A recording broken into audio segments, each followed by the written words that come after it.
Oh, do you want to roll? First roll for the year? Come on, baby.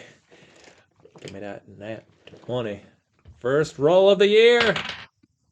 10. All right. Pretty average year for you. I said it on 10, middle of the road. All right, come on. 3. Ooh. Bad year for me. 2023 is not... Is this the year the world ends? Oh my god. No, we would have both had to roll a 1. That would be more of a sign. Yeah, I think if we both ever roll a 1, we just stop doing the podcast. Oh, okay. I think... I mean, that's a 1 in 20 chance. I don't want to stop it for that. If we both roll the same number... and it's under 10. It's a 1 in 20 chance per person, but the possibility of 2 1s in a row, I think it's probably 1 in 400 or something like that. Okay. Echo. You unplugged it. Fuck. Welcome back to WRPL, the podcast where we talk about all the things we are watching, reading, playing, and listening to. My name's Ben. And I'm Steve. I almost messed that up. I almost forgot what. That's that 3 that we just rolled, man. Damn it, it's already starting. Well, welcome to our second end of the year wrap up. It's our looking back, looking forward episode. Everything that we loved and hated in 2022 and the things we are most excited for in 2023. How you doing, Steve? Happy New Year. Happy New Year, Ben. And it's the first year. We're not lying. You may not hear this until the third or the fourth, but it is the first for us. And this is the first year where everything we're pretty much talking about is what we talked about on the podcast, because last year it was only only started halfway through. Yeah. But we still included things that we did see. Sure, but of course. I just mean everything we're going to talk about, chances are we've mentioned on the podcast before. Yeah, so versus last year where there's there might be some surprises on there. So is this the most boring episode where it's we've heard your opinions on all this shit already? Next. Yeah, but it's when you do a highlight reel, it's you like watching Michael Jordan play basketball, but if you watch a single game, you're well, Michael Jordan's kind of boring in this one. But it's I'm getting all the best Michael Jordan plays of all time. This is fun to look at. Yes, we are the Michael Jordan. Yeah, we are the Michael Jordans of the podcast world. You heard it here, and we can only speak the truth on this. So we're going to start with 2022, looking back on everything. We'll just start with the big one. Get the big stuff out of the way, because I'm sure these movies are going to be mentioned in other categories. So we might as well do our best of 2022 movies. We'll start with movies. Oh, wow. Just jumping off. We're going to just go big right off the bat. Go big? All right. All right. So you want... So everyone can just tune out in about 15 exactly, minutes. Yeah. Okay, great. So you want me to go through my 10, then you will go through your 10? Or do you want to go my 10, your 10, my 9, your 9? Yeah, I think that's more fun. Back and forth? Yeah. Your honorable mentions first, and then we'll do mine, and then... Sounds good. Go from 10. So for my honorable mentions of 2022, I'm kind of sad because 2022 was the year of horror movies, and we had so many good ones. I know I said it a million times, but we had tons and tons of great horror movies, but not a lot of them made my top 10. Wow, okay. Yeah, some did, and we'll get to that. So I want to give a shout out to Violent Night, Speak No Evil, Barbarian, Bodies, Bodies, Bodies, X, Pearl, Fresh, and yep, that's it. Wow, I thought they were all horror movies pretty much. I wouldn't say Violent Night's a horror movie. Well, okay, true. But yeah, I thought at least one of those horror movies was going to make your best of the year. I'm surprised that 2 of them didn't make it. Well, Pearl was my number 10. Okay, but that was one of them. And a last moment surprise, something bumped it down. What were your honorable mentions? I only did 2. These were put the work in. These were stuff I had on my top 10 a couple weeks ago, and then one was a couple weeks ago, but it's something I watched recently, bumped it out, and then another one was just something I saw recently. But number 12, Glass Onion. Enjoyable movie, really liked it. Didn't like it as much as the first one, but still a good time. At number 11, Violent Night. This would have been my number 10 if this thing I watched today didn't bump it out. But yeah, just I love Violent Night, super fun, and I'm glad to see that we're making weird shit like this. Absolutely. All right, well, my number 10 is Glass Onion. Oh, okay. I really like this. I like it only a hair lower than the original. I think they go back and forth of well, one does this a little bit better. Well, this cast is a little better. Well, this story's and it just teeters back and forth. I think they're both excellent, and I kind of forgot that it was coming out. So when I made my top 10 list, like, boom, done, got it. And then I watched it, like, God damn it, I'm going to have to rearrange this whole thing. Like, no, this is the newest contender. Haven't had a lot of time to sit with it. So I'm just going to bump off the bottom one. So sorry, Pearl. Yeah, Glass Onion takes the spot. All right, at my number 10 is All Quiet on the Western Front. I considered. Yeah, I was surprised because when I saw the runtime, it's long. I know it's going to be a drag. War movies aren't always super fun to watch, but especially foreign films. Mm-hmm. But man, I thought this film was great. Cinematography was beautiful.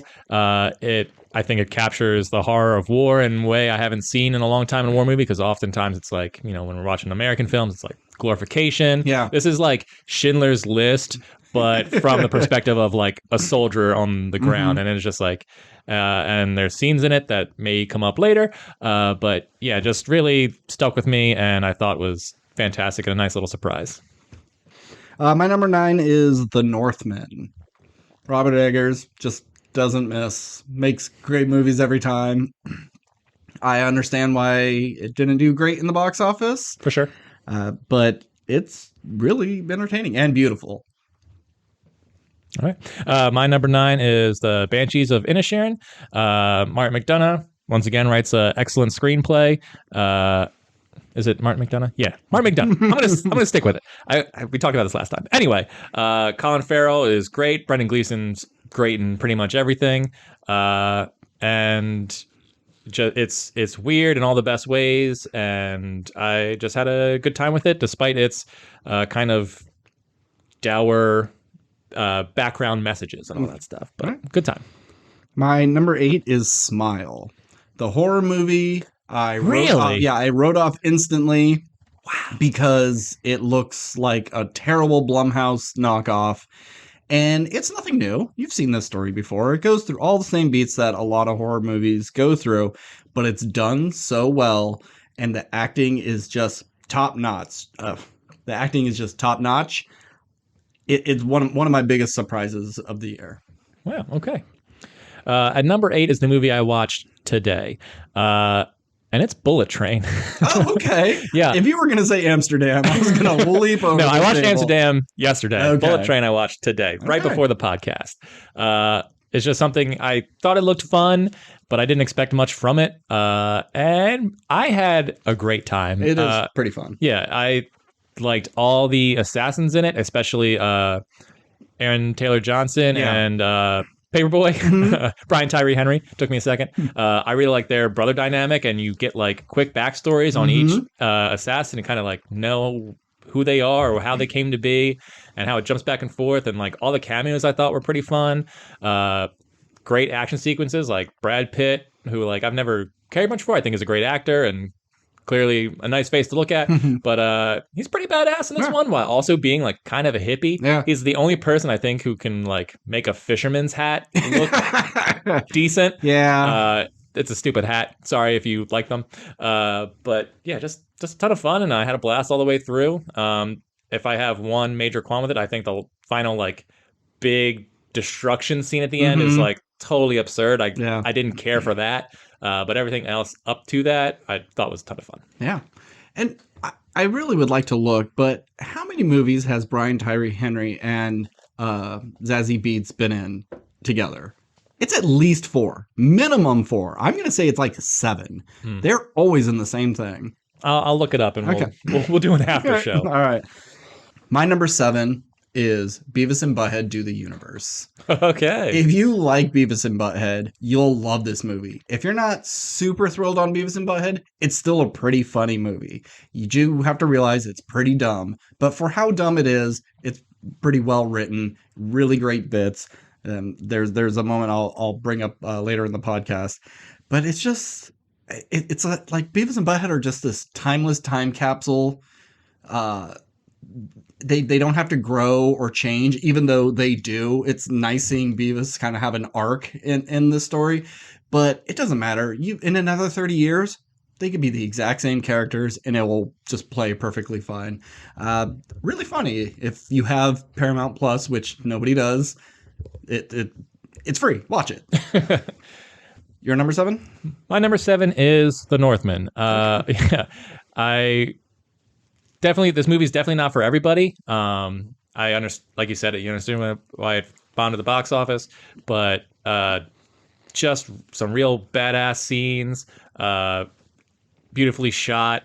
I mean, spoilers, but the volcano fight scene at the end is like fucking really awesome. Like so metal, but also because of Robert Eggers, a little weird. You're a like, little weird. What the fuck is this about? Yeah, but, still impressive and glad it exists.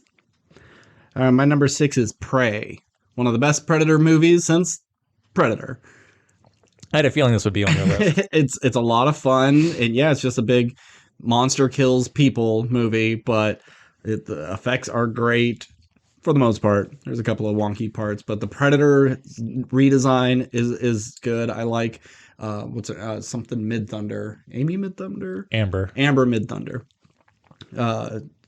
She's not the strongest actress, but I think she's really good in this. It's just a lot of fun. All right. My number 6 is the Chippendale movie. All right. Chippendale Rescue Rangers, I believe it's called. Mm-hmm. Yeah. I just wrote down Chippendale in my notes, and I was like, shit, there is like a... Yeah, Rescue Rangers. Rescue Rangers, yes. A lot of funny jokes. I love Andy Samberg and John Mulaney, like that duo, and like I think never would have thought they would be good choices for those characters, but for how they take the movie. Just like funny nods to like animation, and it's the closest thing we've gotten to like a Who Framed Roger Rabbit since Who Framed Roger Rabbit, and just a ton of fun. This was a great year for just fun movies. So I'm pleasantly surprised. And speaking of fun, my number 5 is Top Gun Maverick. A very good movie that I wrote off completely last year, and was very surprised. One of my biggest surprises. Yeah, who wanted another one? I know some people, like my sister, growing up, Top Gun was the shit, so I understand why they would want it, but any normal, sane person, who cares about Top Gun? And it really didn't need to be, I think it helped. Mm-hmm. Tom Cruise's star power helped. But what a movie, like a spectacle event. And I'm glad they exist. What's your number 5?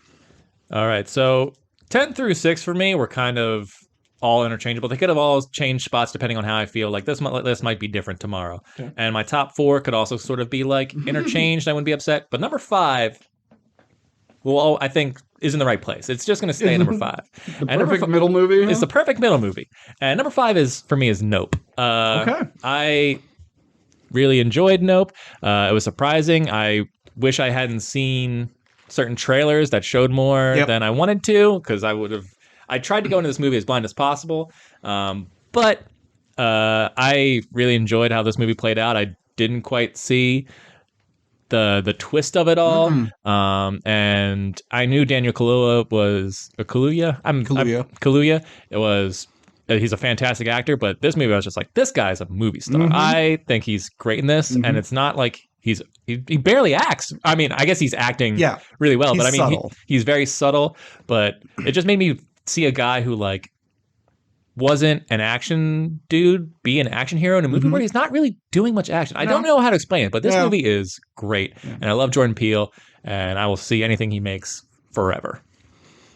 My number 4 is Chippendale Rescue Rangers. Nice. Great movie, very funny. Yada yada, repeat everything you said. I had no complaints. Yeah, that movie could have easily been like, why'd they even bother? Like, I bet this is going to be terrible, because a lot of stuff that Disney Plus has been putting out hasn't been great, but this was, I think, not only a pleasant surprise for us, but it's just also kind of a bummer, because I don't think this movie caught the audience that it should have. Yeah, I think I don't hear anyone talking about it. It should have had a theatrical release. I think the word of mouth would have done really well for it. But Disney really had a weird year of what they put in theaters and what they put on streaming. Like Strange World, I watched Strange World. That's a streaming movie. That's not a theater. Did you watch it in streaming or in the theater? I watched it streaming, okay. Yeah. It's not very good. Yeah, I'm surprised. I was like, oh, it's another Disney Pixar. It's just Disney. Disney, yeah. And I was like, oh, I'll watch that. I don't really care to watch it, and now I hear it's not great. So The idea is fine. The creature designs are fantastic. The colors are great, but I don't like any of the characters. Not a single one. They're not like bad and annoying. I just don't care about anything they have to say or are doing. Oh, okay. I'm here. Mini review of Strange World. Real quick. Didn't love Lightyear. Didn't like this. If they would have merged these two, put Buzz Lightyear on this crazy world, because the planet he was on was so boring. Yeah. It's just a big plant, big root thing. And this has elements of that, but it's way weirder. I think that could have been a really fun thing, but Lightyear is just like so dour and traveling through time and losing friends, and it's so boring. That movie's so boring. Anywho. Anyway. So yeah, what's your number 4? My number 4 is Avatar: The Way of Water. Oh. Yeah.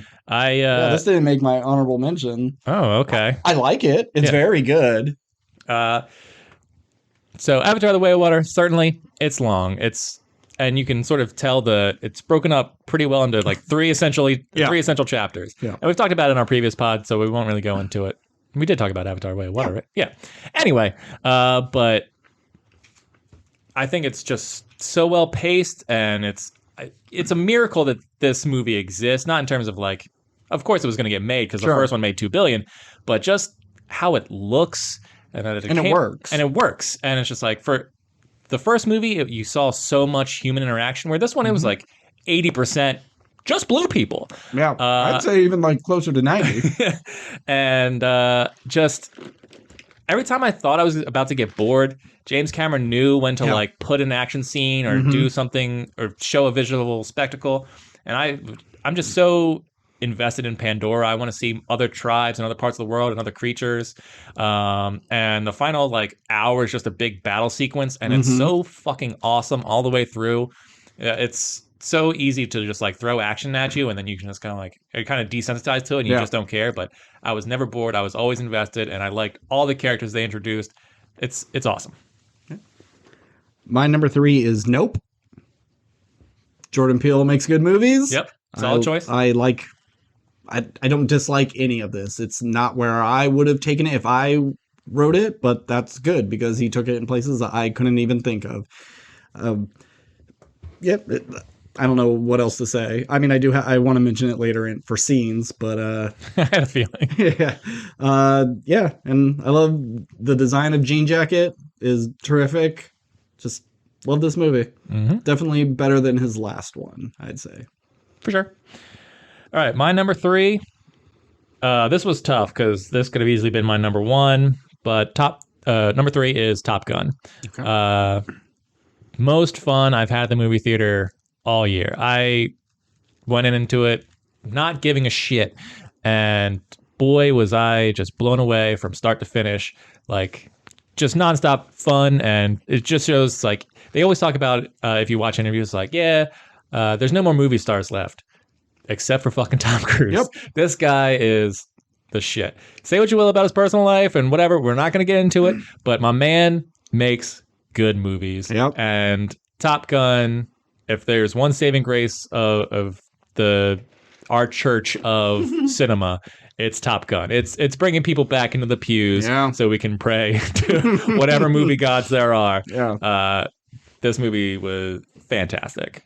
I hope it gets nominated for Oscars, even though it won't win any. I mean, in terms of like, I want to do like sound design or something like that. No acting, no script, no nothing like that. I don't expect any of that. But I just wanted to be nominated for Best Picture just because it deserves it. I think like it deserves it because of how it's really grabbed everybody, and it seems to be like most people really do like this movie. Is it the best movie? Of course not. No, because it is the same movie. But I think there is an argument to be made that certain movies like this that advance cinema in a way should be recognized in some regard, other than, well, yeah, it made a bunch of money, which is great, but like, it's just so good. It's so good. Well, since we're down to our last 2, I'm pretty sure we have the same things. Because if I can't see you not putting these movies on your top 10 I guarantee we have one. I'm not sure if we have the other one. Okay. All right. I'm very surprised to hear that. if you do have the other one that I have, Mm-hmm. I think they're switched. Like you'll have it at 2 and I'll have it at 1. Okay. So my number 2 is The Batman. Best comic book movie of this year. You know, in a year of a bunch of Marvel shit, DC actually makes the good one. And there's not a bad thing about this movie. There's some choices that I don't love. Like, I don't love Joker being in it, but it doesn't ruin the movie. Mhm. Colin Farrell is amazing. You know, all the naysayers for Robert Pattinson had clearly never had just seen him in anything else besides Twilight, because I really didn't think it was going to be that bad of a choice. Great Batman, great look. I don't know. It's fucking great. And it's one of the like only movies that have come out this year that, because it's been on HBO, I'll just like turn it on and have it in the background. I've rewatched this movie quite a bit. All right. Well, my number 2 is The Batman. Once again, all my top 3 could have be interchangeable. But yeah, The Batman has a special place in my heart because Batman's my favorite comic book character. I love all the Arkham games. I've read more comics of Batman than any other comic. And this one pulled in like all the best from all the Batman content. I think Andy Serkis has potential of being a fantastic fucking Alfred just because he seems like intimidating.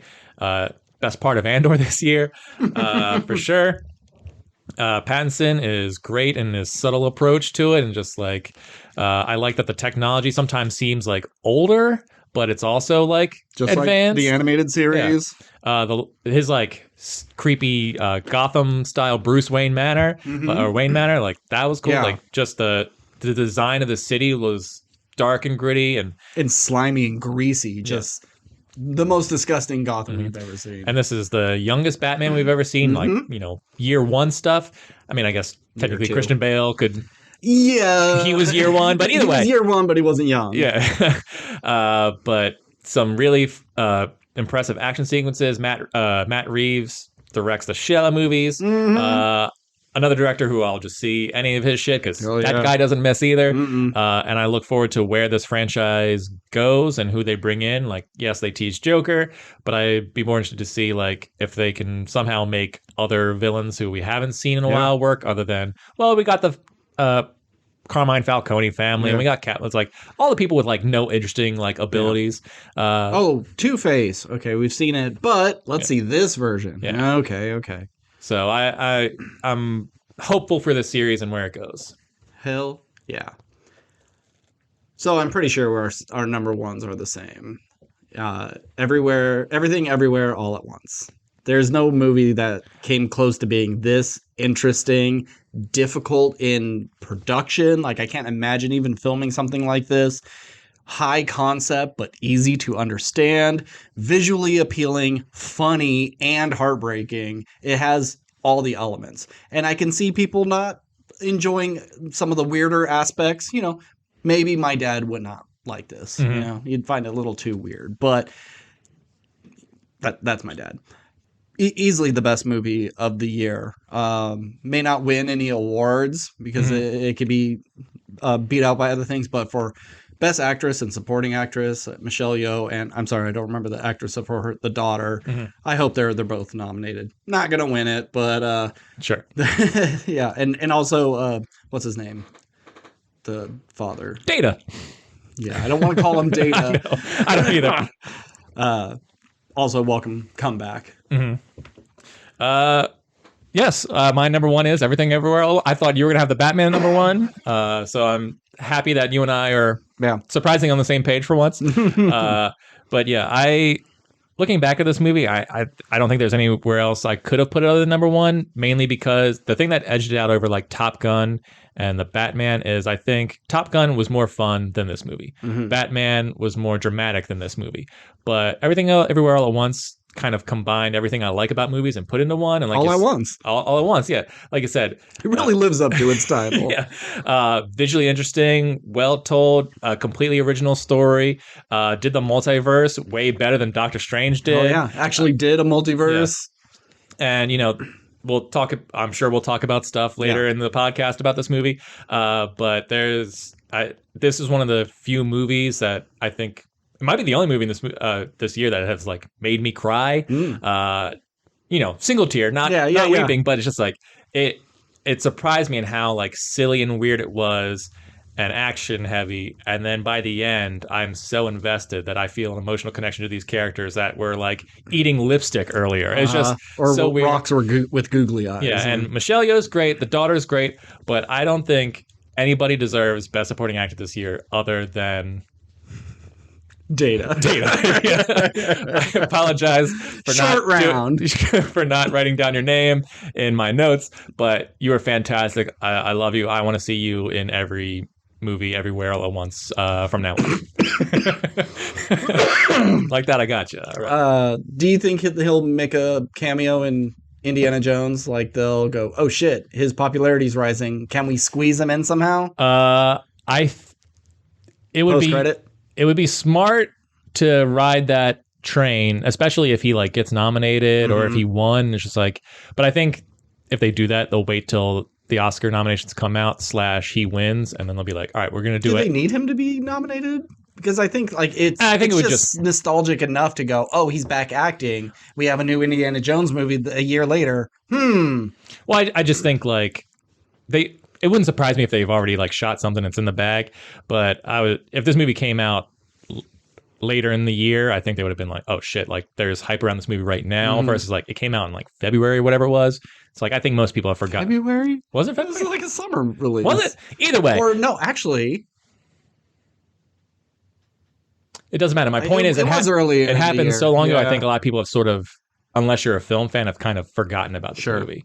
But yeah, I'm glad this movie exists. It's great. I think anyone can jump in and watch it. Maybe not for your like grandparents, but I think there's enough good stuff there, especially because of the fact that it's about an older couple and their relationship with their daughter. There is something that I think older people can connect to, despite it being so weird. It's a perfect movie. So let's get to the worst of the year. All right. My favorite category. I love bad movies, as I've said, but I like them when they're so bad you can find enjoyment. These are bad because they really did try. Or at least I'd say for most of them, they really tried to make a real movie. Okay. And they failed. So my number 10, worst movie of the year, Jurassic World Dominion. Sure has some nice looking dinosaurs, and I guess there's action sequences, and sure everyone's back, but they, once again, just fumble the ball so idiotically. They're handed this very easy premise of dinosaurs in the real world, and they go, got it, another park, bugs. Let's bring back 14 characters and kill none of them. Like, they all crowd into a helicopter at the end. Like, is this fucking thing going to take off? Everybody survived this movie. They really needed to start killing people off. I would have said Claire Danes. Not Claire Danes. Her name's Claire in the movie, right? Are you talking about Laura Dern's character? No, redhead. Oh, Bryce Dallas Howard? Bryce Dallas Howard. Okay. She could have died. Now I'm just imagining like everyone piled into the helicopter at the end. They're flying away and they're all like laughing and they're like, "Ha, good thing we got all that one." And they turn around. There's like a raptor there. It's like Alan. Seriously, cut the credits. I'm just trying to get out of here, man. I don't want to eat any of you. But yeah, and this was my pick last year for highest grossing film. Now it made money. It definitely of course. In the top 10 highest grossing film of the year, but yeah, not the number one. All right, so my number 10 technically should be my number 1, but seeing how technically I didn't finish it, I decided to just put it at the back of the list. And number 10 is The Munsters. Okay. This is, from what I saw of it, the worst thing I've ever seen. And you defending it upset me because I really didn't see anything redeemable about this movie. Yeah. But I fell asleep in the last half hour, but I think it was only an hour and a half, and that first hour felt like 2.5. Yeah. This movie was brutal to watch. You saw enough, but there is some better stuff in the end. Yeah. I mean, I feel like I've seen enough to warrant putting it on the list, but I don't want to like... It barely felt like a movie to me. It felt like a student film. They're just like, we're just going to... The Munsters became public domain, so we're going to make a Monsters movie. Sure. it feels like it's just here on technicality. So I just put that at number 10. But good God, it should be my number 1. Well, my number 9 is Day Shift, a vampire movie with some big ideas, some interesting ideas, but really annoying, awful leads that just tank the whole thing. Stop putting Jamie Foxx and Dave Franco in anything. They're not that good. I don't care that Jamie Foxx played Ray Charles and got Best Actor for it. Look at everything else he's done since. He's not good. Stop.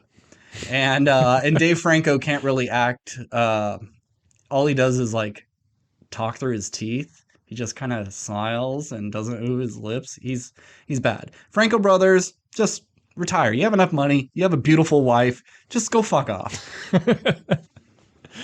All right. My number 9 is Beast. Now, Beast isn't actually that bad of a film. Oh, I was like, yeah, what the fuck is the Lion movie, remember? Okay.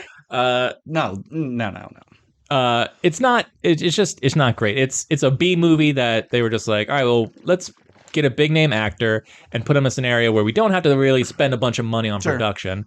I got to put all this money to the CG line. Line, yeah. This is a movie that has elements that I would like. Like I like movies set kind of all in one place. I think that there's some like fun camera work in this movie. But it's just a movie that doesn't really like do anything, and sometimes the scenes with like the line just, it's like, why does this line care so much? It just seems silly. The concept is silly. Yeah. So that's why it's on the list. But I also try and avoid god awful movies. So my top 10 might not be the worst movies of the year, but they're the worst of what you've seen. It's just the worst of what I've seen. Yeah. So yeah, you're at a big disadvantage because I actively seek out garbage. Yeah. Like number 8, Halloween Ends. Poor Jamie Lee Curtis. She was in like my best movie of Everything Everywhere All at Once and one of the worst of the year. Halloween Ends is terrible. I will applaud them for trying something different, but then abandoning the concept to just revert to standard slasher. Well, you gotta have Laurie and Michael fight each other and then chuck them in a wood chipper at the end. It's I didn't like the story of this outcast is going to become the new Michael Myers. It would have been fine, but they only do it about 2/3 of the way and then just go, fuck, the fans are here for Michael Myers. Let's have him cut his wrist. He's like pinned to the kitchen island and then they cut his wrist and throw a fridge on him. It's overkill. It's really bad. My number 8 is Halloween Ends. We did it again, buddy. I think that there's some fun ideas that just never get explored properly, and that's the biggest problem with the movie. Is it had potential to do something, but the fact that it was like 3 different movies all trying to be one movie just didn't work. Yep. And I didn't care about it because I'm not really invested in the Halloween franchise. No. I've only seen the first one of this trilogy and this one. I missed the middle one, and I never saw any of the original stuff or the sequels or remakes. So you're an expert to have your opinion on this. So as a new person in the Mike Myers universe, I don't give a shit. Nah. So my number 7 is The Munsters. Now, this is a bad movie. I totally get it. And it's annoying, and it's not well acted, and it's pretty ugly, and the effects are pretty bad, and makeup's not very good, and characters are quite obnoxious at times. But there's still some charm to it that I would watch this movie again. I don't know under what circumstance, if it's I gotta show it to someone because it's good because it's so bad, or if I want to make it like my bad movie Halloween rewatch or something. But I know I'll watch this movie again, and I think if I watch more, I will love it more and more. I think I could find, nuggets of enjoyable pieces in this, like golden nuggets of corn in this huge shit. I could pick those corn pieces out and enjoy them again. That is the most damning description of like something you enjoy, I guess, or kind of enjoy. My mind just thinks of that guy from Billy Madison who's just like, we are all now dumber from what you have said. May God have mercy on your soul. That's how I feel towards you right now. And that's justified. I could imagine this movie has charm if like my nephew directed it and be like, oh, I can see like you're trying to figure out directing and you want to be, it's like, this is a good effort, kid. Like keep at it. Like there's charm that way. Yeah. But the fact that this is an established director who's been working in the industry for this long and this is what you've made now. But he also had to make it in like Romania with like a whole crew that didn't speak English and he only had like one translator. It was a rough shoot for him, but it also wasn't good from the jump. Yeah. All right. My number 7 is Black Adam. Just didn't care about this movie from start to finish. I really don't have anything much to say other than it's just like it exists. It's there. It's another DC shitbox. Yeah. But it's not the worst thing that, like, I would say Wonder Woman 84 is worse than Black Adam. It does crazy things, and Black Adam's more boring, but there's some really bad stuff in Wonder Woman 84. I don't know if this is just like middle of the road. Yeah, I don't think there's anything necessarily offensive about the movie in terms of like, why would they absolutely do that? It's just, I just don't care about any of it. I was so bored. I don't care about The Rock. And it's like, I like the idea of like, oh, The Rock's finally going to be like evil and kill people outside of like the Scorpion King from The Mummy Returns. But he was a cool hero guy. Yeah. It's just like, oh, like this would have been fun to see The Rock like do something different, but it's kind of just the Rock. It's just The Rock, yeah. And it's just... And I think people are just becoming more hip to that of, oh, we love The Rock, but why do you? Oh, because he has a fun personality. And that's all he does in his movies. And like, oh, so you're not really an actor. You're just The Rock in everything. If he played this really mean and made it very violent, make this like a PG-13. Oh, maybe it was PG-13. It was PG-13. Yeah. Make this an R, bump it up a little heavier like Suicide Squad and really lean on him being a piece of shit. It could have been a huge, like, surprise. Oh, I can't believe they went this direction. Everybody thought The Rock was such a nice guy. And he's murdering puppies and babies. He's putting them in the same blender and drinking them. Jesus Christ.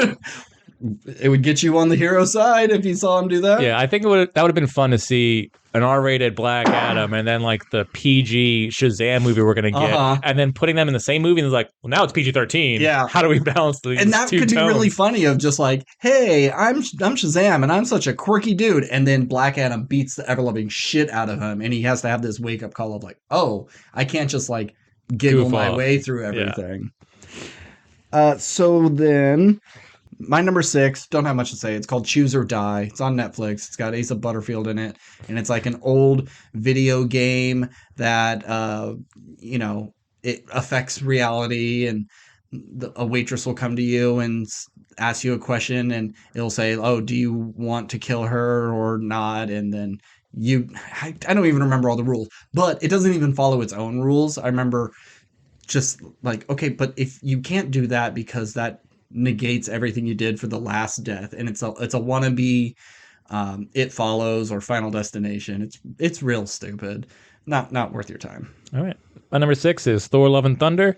Once again, it's not like a deeply horrendous awful movie. It's just the sheer fact of this is a character who like I've enjoyed for multiple movies and has done really cool things, and this is just a crapshoot of like, how is this where we've gone with this character and this world and just wasting Christian Bale, one of the great actors of our time, in like a really awesome role that does nothing. Yeah. Same with like Mads Mikkelsen was in the first Doctor Strange. It's like, it's not that he's bad in that role. It just sucks that we used up Mads Mikkelsen so early. It's just a real bummer that it potential wasted. And I'm not sure if I care for how the Marvel Universe is going currently with certain trends that it seems to be garnering. And I just disappointing all the way through. So my number 5 is also something you may not have seen or heard of. It's called Big Bug. Jesus Christ. Also on Netflix. It's a Luc Besson movie. It's a French movie that I watch dubbed though. It's a futuristic society and robots help us around the house and advanced AI, yada yada.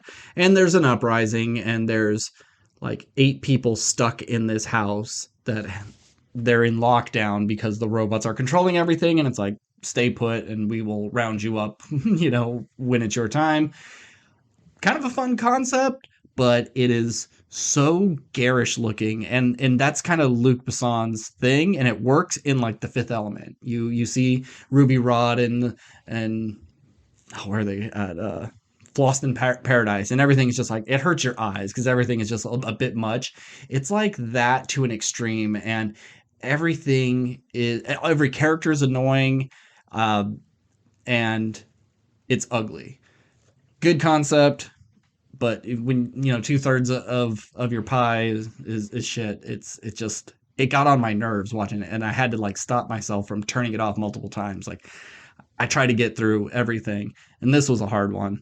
And I used to love Luc Besson with The Professional, Fifth Element. So much stuff was good, but after a certain point, started making like Arthur.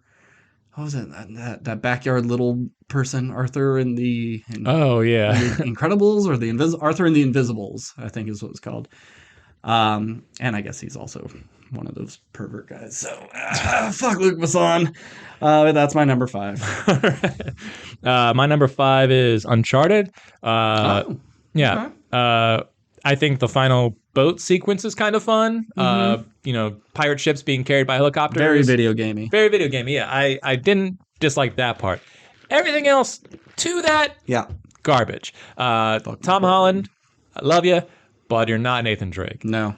Mark Wahlberg, I'm okay on you. Don't really dislike you, but you're not Sully. No. And I didn't buy this adventure, and I think all the choices were casting choices were poor.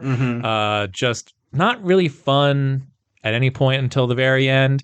You didn't like them going into a Papa John's to try to get into a hidden vault inside an unfound that part chamber? made me. I was clenching my fist in rage at that part. I was like, "What are we doing here, people?" And the most heavy-handed cameo of what's his face, who is Nathan Drake, just Nolan on North. the beach. My God. Yeah, God, it's maybe it wouldn't have worked ever as a movie, or maybe it could only work as a TV show, or maybe there's elements too where it's just so few games are as cinematic as Uncharted, so it just felt like the easiest transition. And maybe it's not. No expert, certainly. I think it's just casting, but it's just, how did we get this far? It should have been. It at least should have been better than this. Yeah. You put Liam Hemsworth as Nathan Drake and George Clooney as Sully, it would have been a better movie. Keep everything exactly the same, it would have been a better movie. They just picked the wrong people for that. Mm-hmm. All right, my number 4, worst movie, Thor 4. Thor 4 got number 4. Bad. You said it wasn't that bad? No, this is bad. This is the worst Marvel thing of all time. It's embarrassing. It's unfunny. Horrible special effects. Like, do you remember Heimdall's kid's head in that? I've seen the meme all over the internet. My God! And then let's cut out all the color and just have this black and white world. Cool concept, but I think it's just like, let's save on special effects. We're gonna just shoot on the volume. No background, black. No. Jane Foster, one of the most annoying characters of Marvel, and she was fine in the other Thor movie. She was perfectly fine, but they just giving her silly catchphrases, and Mjolnir and Stormbreaker having feuds. It's all really bad. There's very little redeeming except for Christian Bale. I'd like to clarify. This is bad in terms of a Marvel movie. It's certainly, I agree, it's probably the worst Marvel movie ever made. But in terms of cinema, it's not the worst thing. Oh. It's bad. I think you have that backwards. I think for a Marvel movie, you could be whatever, it's just a Marvel movie. But as a film, this is garbage. This is trash. This is lower than, Trolls 2. This is an embarrassment. And especially with Taika Waititi, just they did that, was it Vanity Fair or something? And they're looking at stuff. He was with Tessa Thompson, and he's going ooh, these special effects look pretty bad. He's making fun of his own movie, and I'm we're living in a time of special effects artists have crunch times, and they are overworked and underpaid, and they're churning things out just for the director to kind of cheekily go, this looks like shit. I'm like, well, this is your movie. Maybe you should have made a better movie and made it easier for them to do these things or cut down on some of the special effects. It's bad taste in my mouth, bad movie. Fuck Thor. Reinvent, and Chris Hemsworth realizes it. He said, like, if he ever comes back to the character, he wants to, change it up again. You can't do the same thing every time. Every movie's a little different.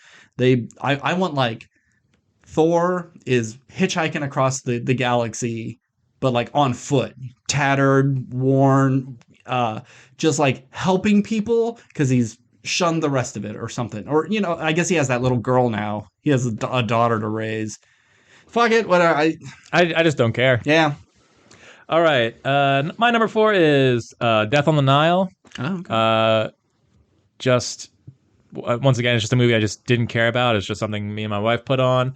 And usually I can like kind of get into a mystery because you're always just kind of going like, oh, who do I think did it? Yeah. I kind of called who did it like the second the murder happened. I was like, I think from context clues, I'm pretty sure like there. And it kind of played out exactly how I thought it was. I didn't see Murder on the Orient Express. I actually heard it was pretty good. So I was like, you know what? I'll check out Death on the Nile. Death on the Nile just didn't do anything for me. And it like the murder, I think, doesn't even occur till like halfway through the movie. So it's just like, oh, I'm spending like all this time with characters I don't like or don't really care about. And I don't think Perot, that's his name, right? Perot, yeah. Yeah, is all that interesting. It's just like when compared to like someone like Benoit Blanc, who's like much more fun. It's just, but Perot walks, so Blanc can sure. run. And I'm sure he like reads great on the page, and I don't think Kenneth Branagh is bad. It's just I just don't really care about that character. Is it the mustache? It might be the mustache. But it also is like the CG in this movie is so ridiculous. Not that it's like bad. It's just like everything looks CGI, and I mean, I guess it had to be because they're filming in, I don't even know. It just looked bad direction wise and special effects wise, and then I have to see all these characters interact on it. I just didn't care. And then another one's coming out next year. Yeah, so there'll be a third Poirot movie. Okay. Yeah. It's a murder mystery that was just boring to me, and especially characters I've forgotten and didn't care about. Now that we have the Knives Out universe and how well written that is and how fun your detective can be, it's hard for anything to live up to that. Sure. Yeah. What number was that for? So my number 3 is They/Them with Kevin Bacon. I think this movie was only made because someone saw that the they them pronoun thing and there was a slash in the middle and said, well, isn't that a funny title? They/Them. And let's make it about gender politics and conversion camps. And good idea.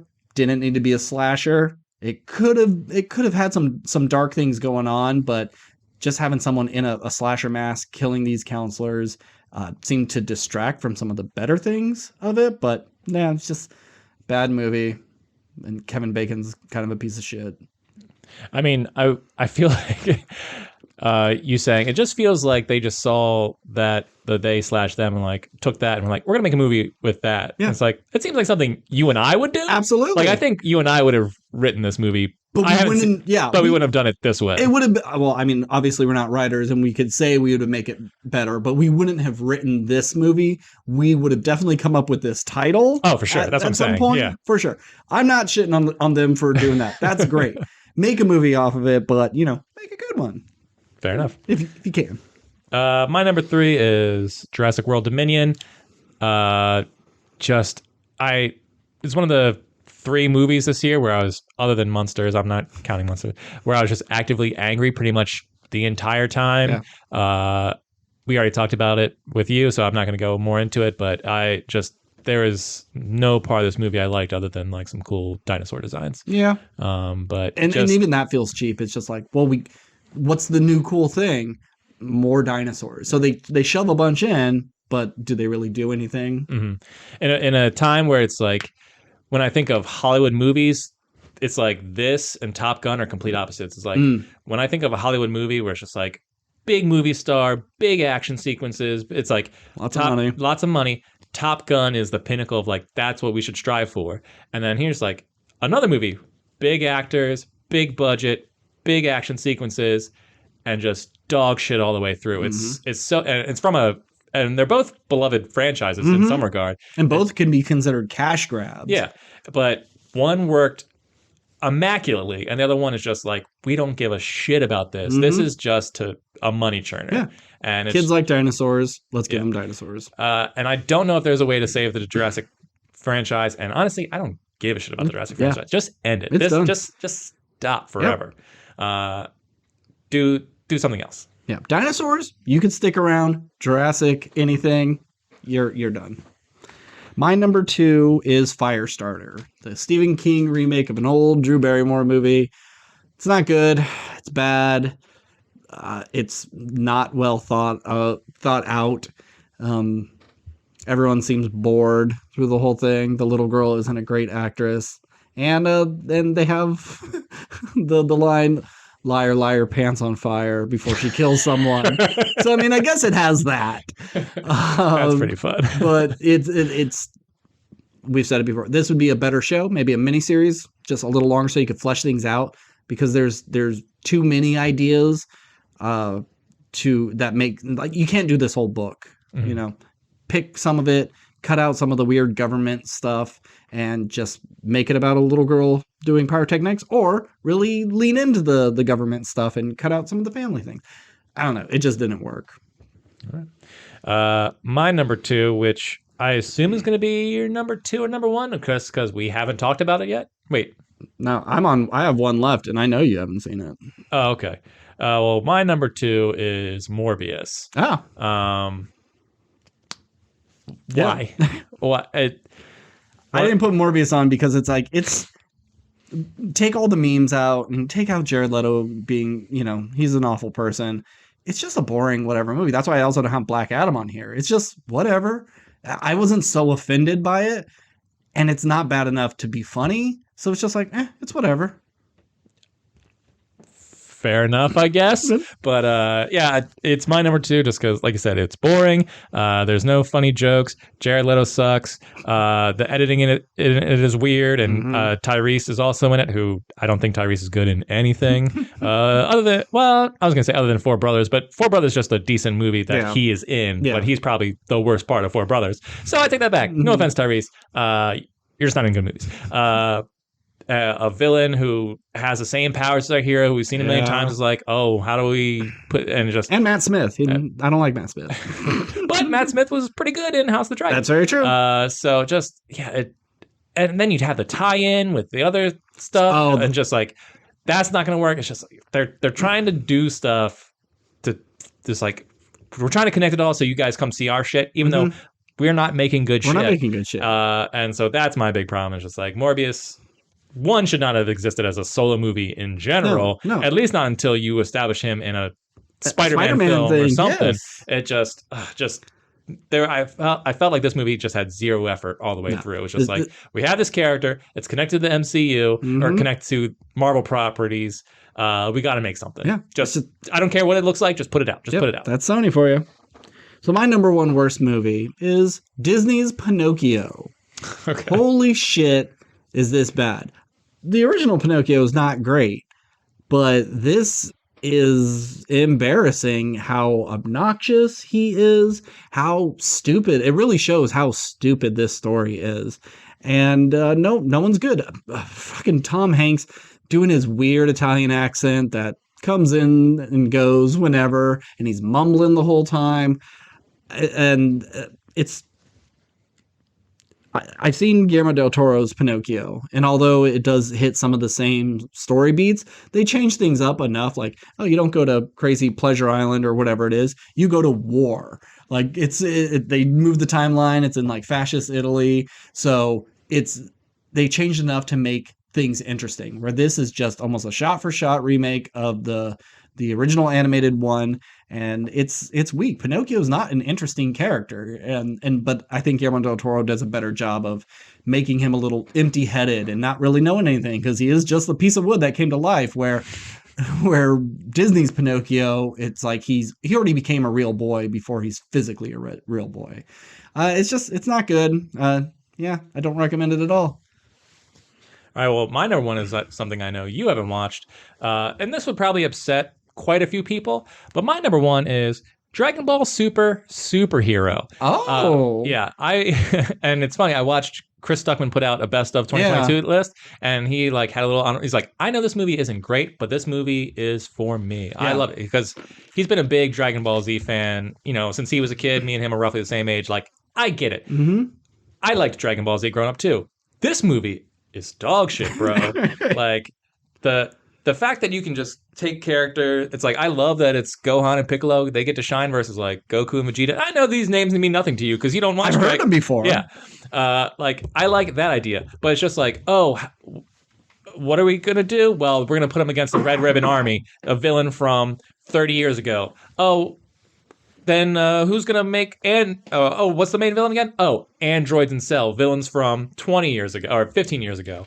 It's like, and who's going to make them? Well, we know that villain who made the androids, he's got a grandson or a nephew who's even smarter than him. It's just like all these lazy writing choices, and it's like, you're just making something to...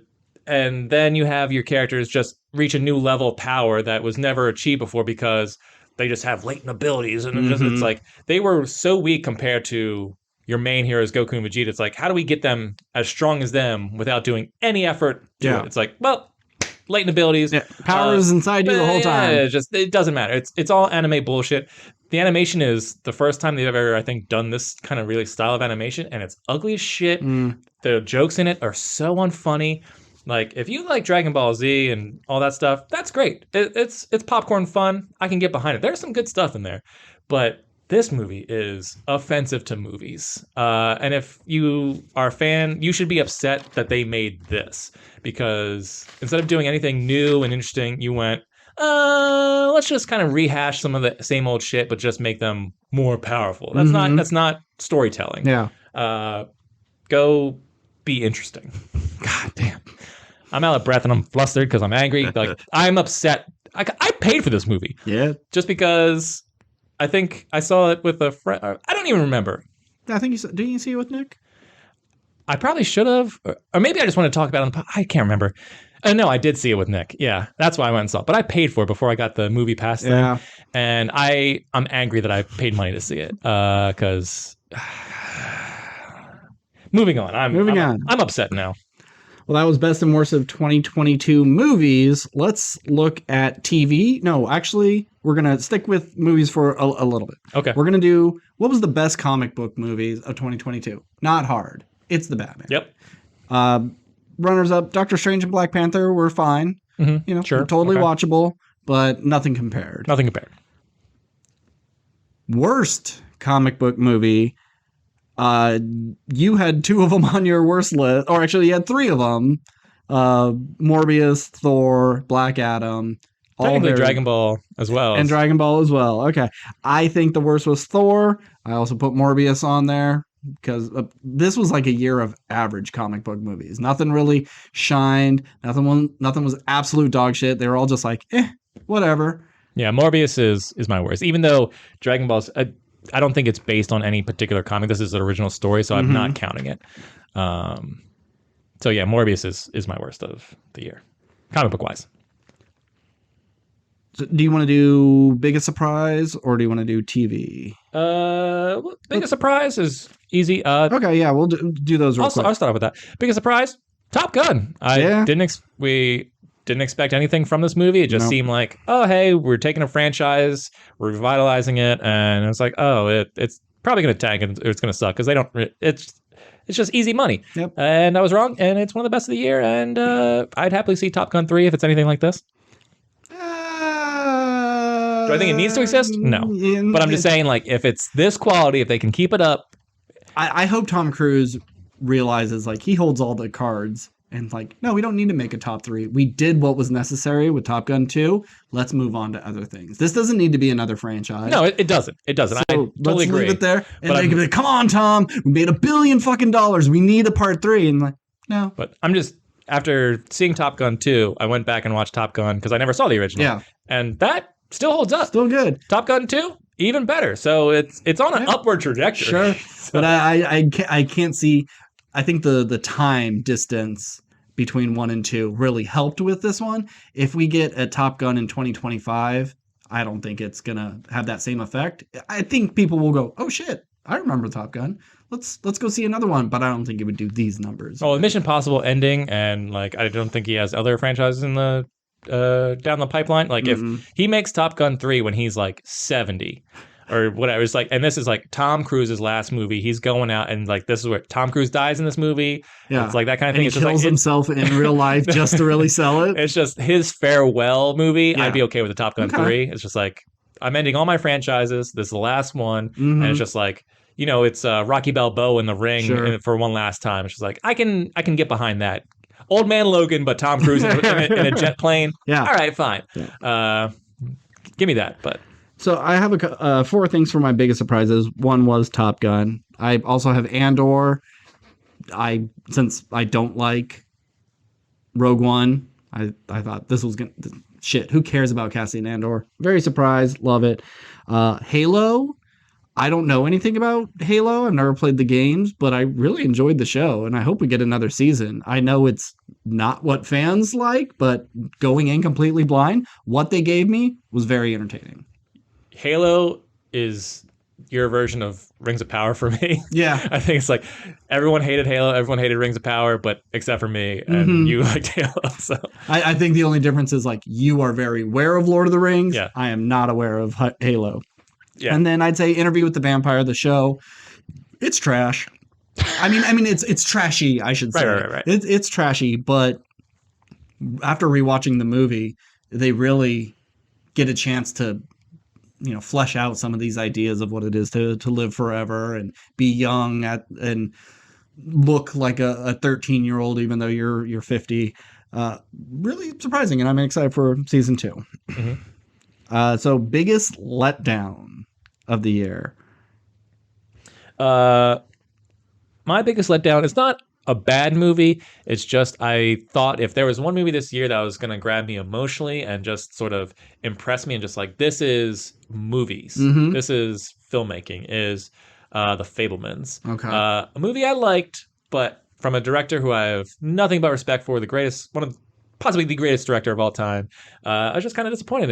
It had good stuff in it, but there was never one scene where I was just like, man, this is like an iconic scene, or Steven Spielberg will be remembered for this movie, because I thought like because it was so personal, it was going to resonate like your Schindler's List or something like that. It just felt like mostly better than okay, and I thought it was going to be great, and so that's my biggest letdown. That's a shame. Yeah, I'd say I have 3. My number 3 I have 3 things would be Black Phone. I just didn't really love this movie. It had a really great trailer, and there was so much buzz for it, and it's on a lot of people's top 10 list, and I did not dig it. I feel like I saw that trailer 100 times for a year. Yeah. I'd say Bones and All. I wanted more. It's not bad by any means. I thought it was gonna be like transcendent and this new indie classic. But nah, I was pretty disappointed. And I'd say maybe my most disappointing would be the Bob's Burgers movie. Not because it's bad. I had a feeling this was going to be yours. Because it's just another Bob's Burgers episode. Yeah. Whereas the Simpsons movie, it feels like the Simpsons, but they definitely go big and they do things. And I didn't want too much of that for this. I didn't want, the pier is sinking into the ocean and we have to save the day. It does have like its own stakes, but some of it feels rehashed from previous episodes. If it was all new stuff, but it just felt like an episode, that's fine. But it just feels like they took kind of some of their bigger episodes and picked and choose from it. So that's a shame. So let's move on to TV. All right. Best and worst TV. I watched a lot of TV this year. I know you say it every year, but I have a huge list. So I want to just like randomly rapid fire get out some of the things that I loved. Okay. So of course, like Bob's Burgers, Great North, American Dad, Rick and Morty, Euphoria, Righteous Gemstones, Search Party, Atlanta. These were all like also His Dark Material. They were things that kind of came back, things that I've seen. Love them all. I think I only have 1 or 2 things that are on my list that aren't new. I think most of them are. bravo to everybody that I mentioned. You all had really good stuff, especially Great North, American Dad, and Bob's Burgers, and Rick and Morty. Just great seasons of animated stuff, but they don't really let you down. They're always good. They'll always be there for you.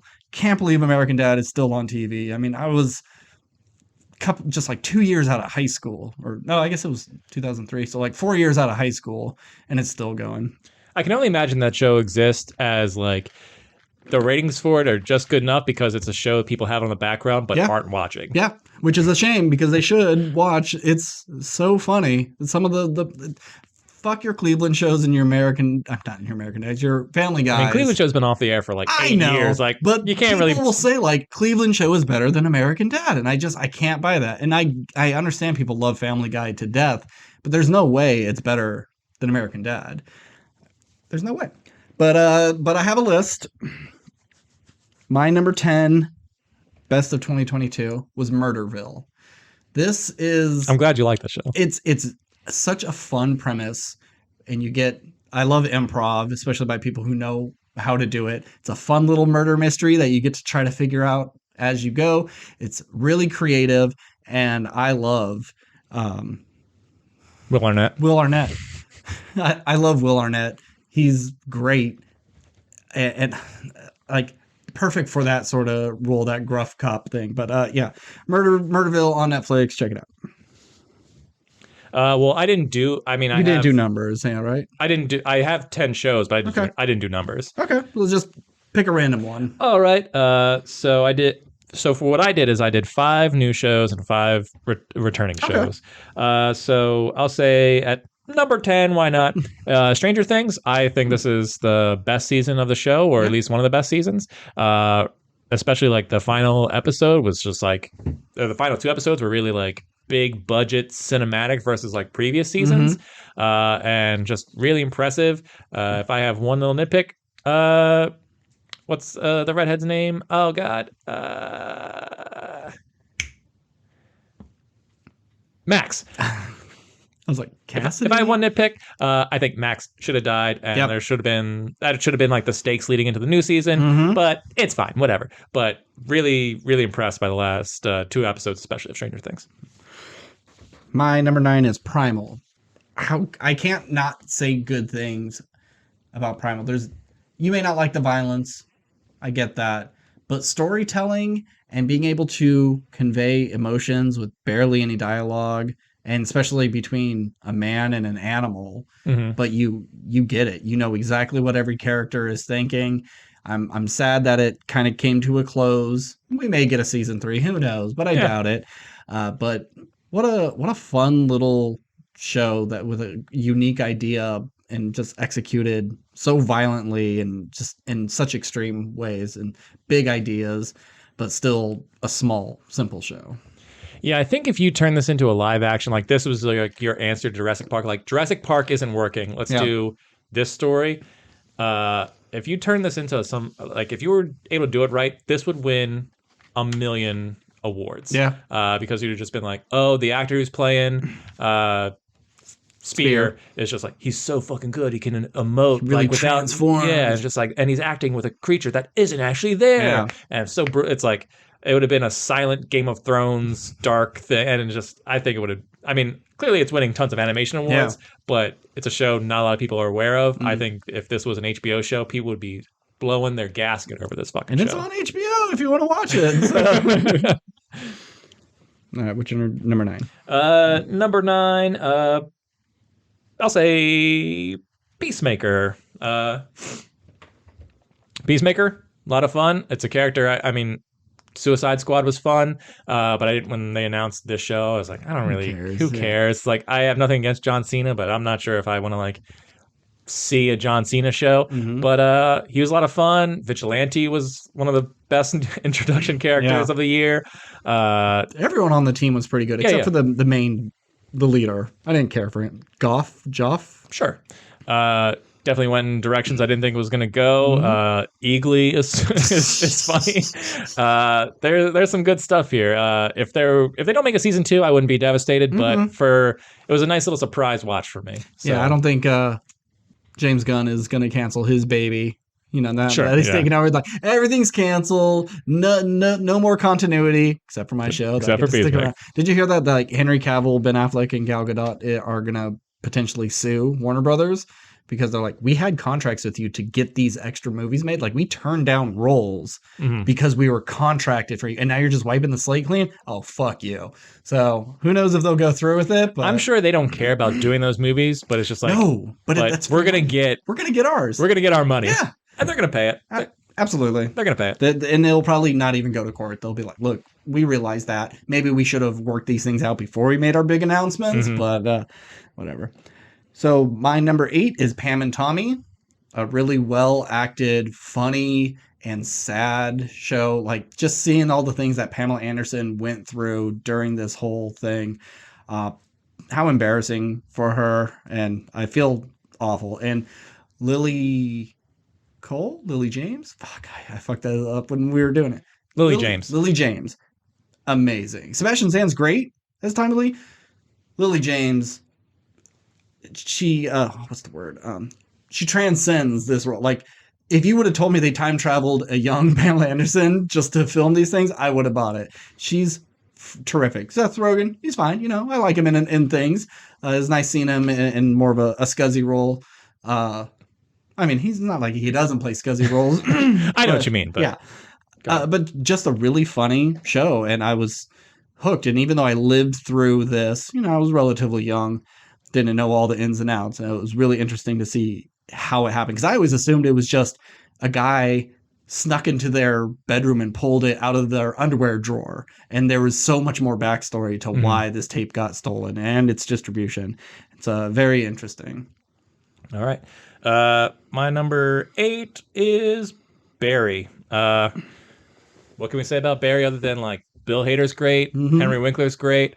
I never thought like Bill Hader could pull off a badass murderer, assassin, psychopath, but he does, and it's believable, and he's awesome, and there's surprises, and this season has like him in like a dreamscape, and like some of the transitions into like him walking down the street, and then it just becomes like a beach is really cool. The chase sequence on the motorcycle is fantastic in one of the later episodes. Like Bill Hader has gone from being this goofball on SNL to directing and writing a show far greater than I expected from him.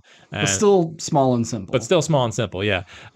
And once again, it's another show I don't think a lot of people are quite onto yet. Everybody I've suggested it to, though, they've watched the first episode and then instantly blow through everything. Like I was hooked from moment one. So I'm glad it's grabbing people. It's great. And if you haven't seen Barry, watch Barry. My number 7 is Station 11. No, I read that wrong. My number 7 is The Orville, season 3. I hope we get more of this. It doesn't have the best ratings, and it keeps hopping around. And I know a lot of it's just Star Trek ripoffs, but this season was so incredibly good. It just all their it's this is a show for me because sometimes I just want people in the future just to talk about the past and what makes the future so fucking cool. And they do that. And it's not like indulgent and like, look how fucking cool we are. It's like, for an example, when we finally got into space, we said, oh, well, we got to like help other planets. And so we would give our technology to this one planet so they can better themselves. Well, they weren't at that technological point, and so they ruined themselves with it because people were fighting over who had it and corporate greed and yada yada, and eventually the planet was unlivable. And they have taken a woman off of a planet who has kind of a shitty world system. It's like a social media thing. If everyone downvotes you, you get killed. If they upvote you, you do good. And she's like, well, let me bring this stuff. I know I can convince them. And like, you can't do this because let me show you. And then they explain to her why you can't. And sometimes you just got to let planets burn themselves to the ground before they can rise up and do what's good for humanity. And that's what the whole season is. And it's so great. Yeah, that's all I gotta say. Oh, Seth MacFarlane, he kind of sucks in it. but he's not the main character in season 3. He's there, but he's more just like the captain. Like, oh, Mhm. what do you think? And he kind of gives a concerned look as it goes to commercial or whatever. He doesn't do a whole lot, and that's probably for the best. All right. Number 7, why not, is We Own This City. About corrupt cops in Baltimore. If you're a fan of Yeah, The yeah, yeah. Wire, Homicide: Life on the Street, all that, it's on HBO. It's essentially like a companion piece to The Wire, but is actually based on real people and real events that happen. And just watching the show, if just will make you furious that like these people exist, and not just in this department, in departments across America, and I'm sure other countries as well. Just like, we're gonna do messed up stuff, one, because we can and it benefits us, and we'll take money when we're not supposed to, or we'll plant evidence because like, oh, if I messed this up, so I'm going to take heat unless we find drugs here, so I'm just going to plant some on innocent people who have nothing to do with the drug trade whatsoever. And I'm glad a lot of these guys got what was coming to them, because I think there's plenty of people who can get away with it because everyone's protecting each other, but it's good when people do get caught. But if you love David Simon and The Wire and police dramas, this is right up your alley. John Barenthal is great. I'm not sure if he was nominated. I don't think he was, which is a shame because he's so good as this awful dickbag of a person. But you get the sense of just like his being so insecure, but being so boastful, and how he becomes like the leader of this group, and just like always has to like, hype everything up, even though like he's not worth shit. It's so interesting. And it takes place in Baltimore as well? Yes. Okay. So We Own the City. Cool. Number 6 is Peacemaker for me. Talked about it. Great. Funny. Love it. The half-naked fight scene with the weird alien chick he picked up is terrific. Loved it, every minute of it. All right. What is it? Number 6. 6? I'm going to say Atlanta. Okay. Fantastic show. Donald Glover, one of my idols in terms of like creativity, and just I think a true artist, and has his thumb on the pulse of stuff that I'm not qualified to talk about, but presents it in a fun, interesting way, sometimes scary, sometimes funny, sometimes dramatic, sometimes heartfelt, and it all works. This is a show that is hard to explain to people and would be hard to like get them to watch, or if they do watch, they're like, what is this? Can't and other people going tone. like, I totally get it. I see where he's coming from, where no episode is the same. Sometimes they're connected, sometimes they're not. But it all works and has a fantastic finale that I think wraps it up beautifully. Did you like 4 better than 3? I would say so, yeah. Because I think there is some stuff in season 3 where it's just like, I didn't really care for that episode, or like, what was the point of that? But everything in season 4 I enjoyed. Cool. My number 5 is The Boys, season 3, and The Boys Diabolical. I'm just rolling them all into one. The show has not had a bad episode, bad character, bad actor. It's so much fun and disgusting and mean and brutal, and I love every minute of it. Homelander is one of the greatest characters ever to be created, and Anthony Starr is just killing it. All right. The last one I did was Atlanta. So new show, I'm going to say Rings of Power, number 5. Oh. Yeah. This is, by the way, my list isn't necessarily ordered. Sure. So it's not like I'm saying Rings of Power is better than other things. Steve likes Lord of the Rings better than Atlanta. That's what he says. It's a better quality show. Yeah, that's exactly Atlanta. what I said. But no, I mean, Rings of Power is, right up my alley. I like a good fantasy show, even if it's not that great of a show at times. I don't think this show is as bad as people make it out to be. Yeah. But when you have when you're comparing it to possibly in my opinion, the greatest films of all time, I see why this is a letdown. But there's characters in this I really enjoy. I think visually there's plenty of splendor in it. I think it has potential in season 2 and 3 and 4 and 5 if they get their seasons to grow and be more interesting. I don't have to have it book accurate all the time, but I altogether enjoyed watching this show. I didn't hate the experience like a lot of other people. I just enjoyed it for what it was, and I hope for more. All right. Number 4, Andor. So what's with my number 4s rhyming? Thor 4 and Andor 4. Yeah, didn't expect much out of this, and we got 4 small movies based on the uprising of, or the groundswell movement of the rebellion. A story I was interested in, but not interested in this lead. Had very little faith, and it's not like anything you've seen from Star Wars before. And I can't wait for season 2. I'll do Hacks next. Huh. Hacks. Season 2 aired this year. But I watched season 1 and 2 back to back because it's just one of those shows. Like my brother-in-law mentioned it and said it's really funny, and I know it's been nominated for Emmys and stuff. And it's one of the it's a super funny show. If you like stand-up comedy, there's some clever like bits. It's the odd couple of like, here's an older comedian with a young comedian, and they're writing jokes together. God, what is her name? She was in Watchmen. She's the lead of the fucking show. We can cut around this. Jean Smart. Oh, not who I was thinking you were talking about. Jean Smart is really, really good. I like their dynamic.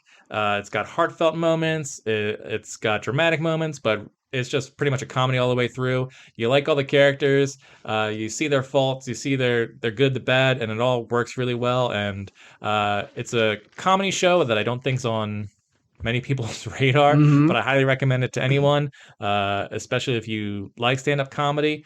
It's not necessarily going to be like always modern day jokes because it's an older comedian kind of doing older bits, but like her interactions with, the younger comedian, just like, well, what if we go this way? And it's like, oh, your generation's like this. Well, your generation's like this. And their constant battling is a lot of fun to watch. Underrated show.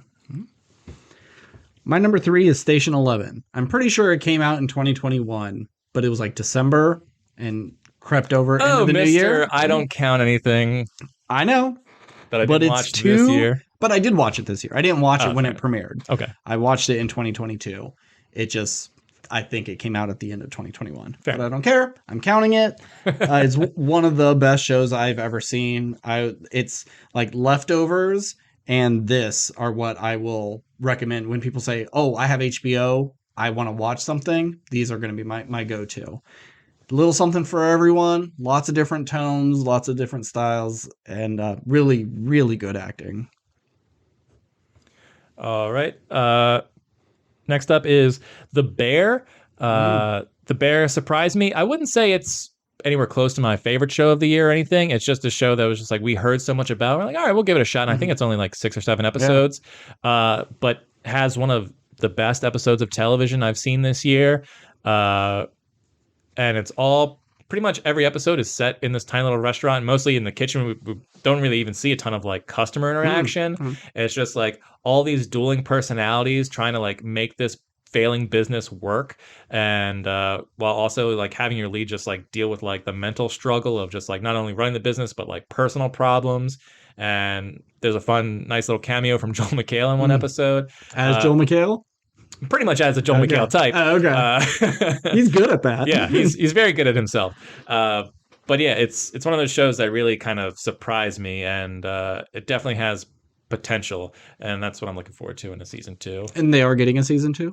I believe so, yeah. Oh, okay, cool. Maybe I'll catch up when that comes out. My number 2 is Severance. Adam Scott show on Apple Plus. The show I want Apple for the most. Yes. And I just don't have it yet. It's like this and Ted Lasso are the only reasons I have come across to have Apple TV Plus. So yeah, get it. Burn through these things in a month, or wait for both of them because they're coming back next year for their seasons 2 and 3. So just wait till those are done, get it, burn both shows, all seasons in 1 month, and cancel it again. There's not a ton of stuff. I know it's like the cheapest streaming service, but every time I go to it, it's just like nope, and I'm off. But Severance is so weird, high concept, but grounded and very simplistic in its set design, and the acting is the best part because they're playing different characters when you're either an outside person or an inside person, and seeing him go from this happy-go-lucky kind of naive person just enjoying his time at work to absolutely miserable, depressed human being when he's outside of work. Adam Scott really kills it. Everybody's really good in this. And only reason to get Apple Plus. One of the only reasons. All right. Next up, we have what I assume is your number one. So we're just going to burn through. I have a feeling it's going to be 1 and 2 is what our next show. So we're just going to burn through them real quick. All right. So Better Call Saul. Better Call Saul. Perfectly ended. Amazing all the way through. Not a bad scene. Nothing's wasted. Nope. Perfectly acted. This show satisfying. Yeah, much like Breaking Bad, that got better and better every season. Better Call Saul, better and better every season because everything's earned, everything makes sense, and everything just builds and builds and builds, and everybody ends up where they deserve to be. Fantastic. Absolutely, perfect. Steve. And then, of course, House of the Dragon, new show of the year. Wasn't sure how I was feeling about it starting off, but it got better and better with every episode. Halfway through, you change, your 2 leads into totally different actresses, and it works, and it's believable. And once again, a show that no one really expected much from because the previous show maybe a little divisive, little divisive. Lots of people didn't like. So it's just like, how do you take the biggest show of all time that became one of the most hated shows of all time, and then try and keep it going? And you made it work, and now people are more excited than ever, and you revitalized your franchise. And I'm excited for season 2. I really want to know why they canceled their first spinoff, the prequel show about the first men, and it was going to have like Naomi Watts in it. Because HBO knows what the fuck they're doing when it comes to content. So I want to see, was it that bad and embarrassing, or was it just a change of mind of, well, people don't know this shit, let's at least stick with the dragons, and then because we know they like that. And so if they decide to do more spinoffs, I hope they jump on that one now and do it around the time you're ending season 2, start it going, because the House of the Dragon can only go so far, and just have it ready for when it's done. Maybe have a 6-month gap and boom, get the story of the way back, the long ago. Yeah, so that's best TV 2022. I don't have much for worst TV because unlike movies, I will give up on a TV show. These 2 I did finish. I don't think there was anything I didn't. Oh, I didn't finish Sandman. I only watched 1 episode of that. And I hear it's great, but it's just something about it I can't go back to. But so I'll just go first. I'll just say both of mine. My 2 least favorite things from TV was Tales of the Walking Dead, a show that has such potential to just be simple stories of what's it like to be a random person who joins Negan's crew and realizes like, ooh, this guy's crazy, I gotta get out of here. What about the first doctor to come across the first bite victim in a hospital? These smaller stories within the universe. Then they said, no, we're going to do a Groundhog's Day episode. We're going to do one about like ghosts and curses. And which I'll applaud them for, big ideas, but that's not what I was looking for, and not very good. And then Resident Evil, the worst TV show of 2022. Can we just be done with this series? I love the games, well, some of the games as much as other people, but we've had 7 of the original movies, I think, with Mila Jovovich. 7, yeah. 6 or 7.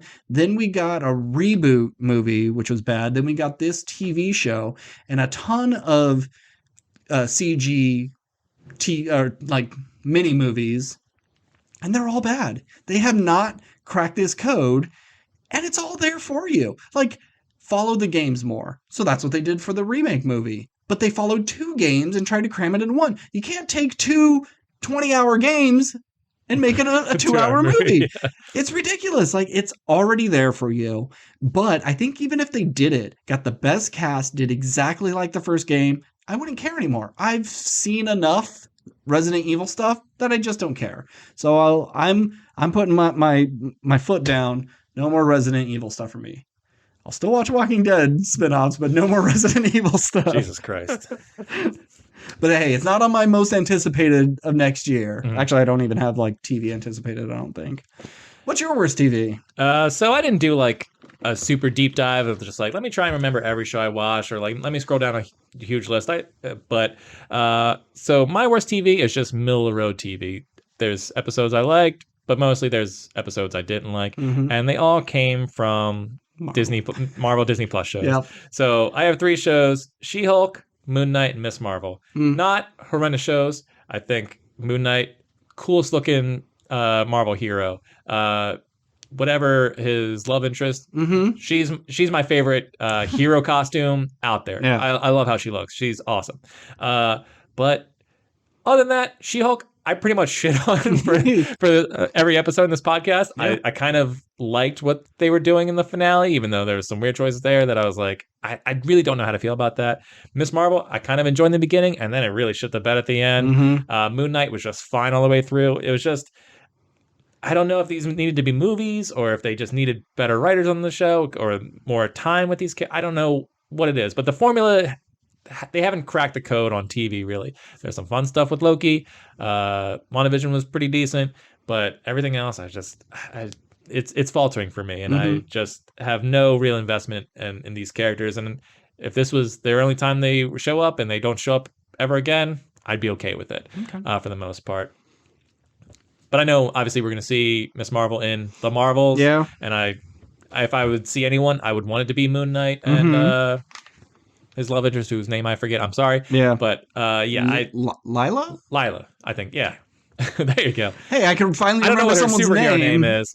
I think Oscar Isaac was great, but, I mean, Oscar Isaac's great in everything. Sure, yeah. But in terms of the show, he deserved better. Yeah. So what are some of your favorite scenes of 2022? This is my favorite category. I like this. At first, I was having trouble, just like off the top of my head. But once I started looking at all the releases, like, oh yeah, remember this, remember that. And so I have a pretty big list. I'm going to start on one. I know you haven't seen this movie, but I have Babylon on here twice. Okay? Oh. So I'll be vague. But if you like seeing men covered in things that can be expelled from orifices, Babylon's your movie. It's 3 different men, but each orifice gets a showing and we'll leave it at that. But the second Babylon, an actual great scene. Margot Robbie is silent film actress transitioning to the talkies, but she has like a New Jersey accent. People don't love it. But her first scene it's an incredibly long scene of them doing take after take of trying to nail this, but she talks a little too loud, gotta reset it. She doesn't hit her mark, well, the microphone's over here. The cameraman has to be in a box because it makes too much sound, and he's dying of he's sweating himself to death, and they're just doing take after take after take, and them being so frustrated with like, fuck talking movies, they're the worst. Let's go back to silent film. It's really great. There's some really great scenes in Babylon, but as a whole, the movie's just like not my favorite. Which just goes to show how good of an actress she is to be Australian, put on a New Jersey accent, and then also act like you can't act well. So good. Margot Robbie's great. She's had kind of a weird year, but next year she's going to be the darling. But we'll get to that. Okay. Why don't you have? I have a bunch. You have a bunch, so just rattle off at least some of them pretty quick. Okay, sure. In Nope, there's a lot of great scenes. In Nope, pretty much every scene is a great scene. But I think the one that affected me the most was the aliens in the barn. The kids dressed up as aliens. So was scary. Incredibly creepy and very effective. I could have picked the jean jacket flying through the clouds and you just see glimpses, or the blood raining down. There's just the quarter in the dude's eyeball. There's so many great scenes. But I think the one that affected me the most was aliens in the barn.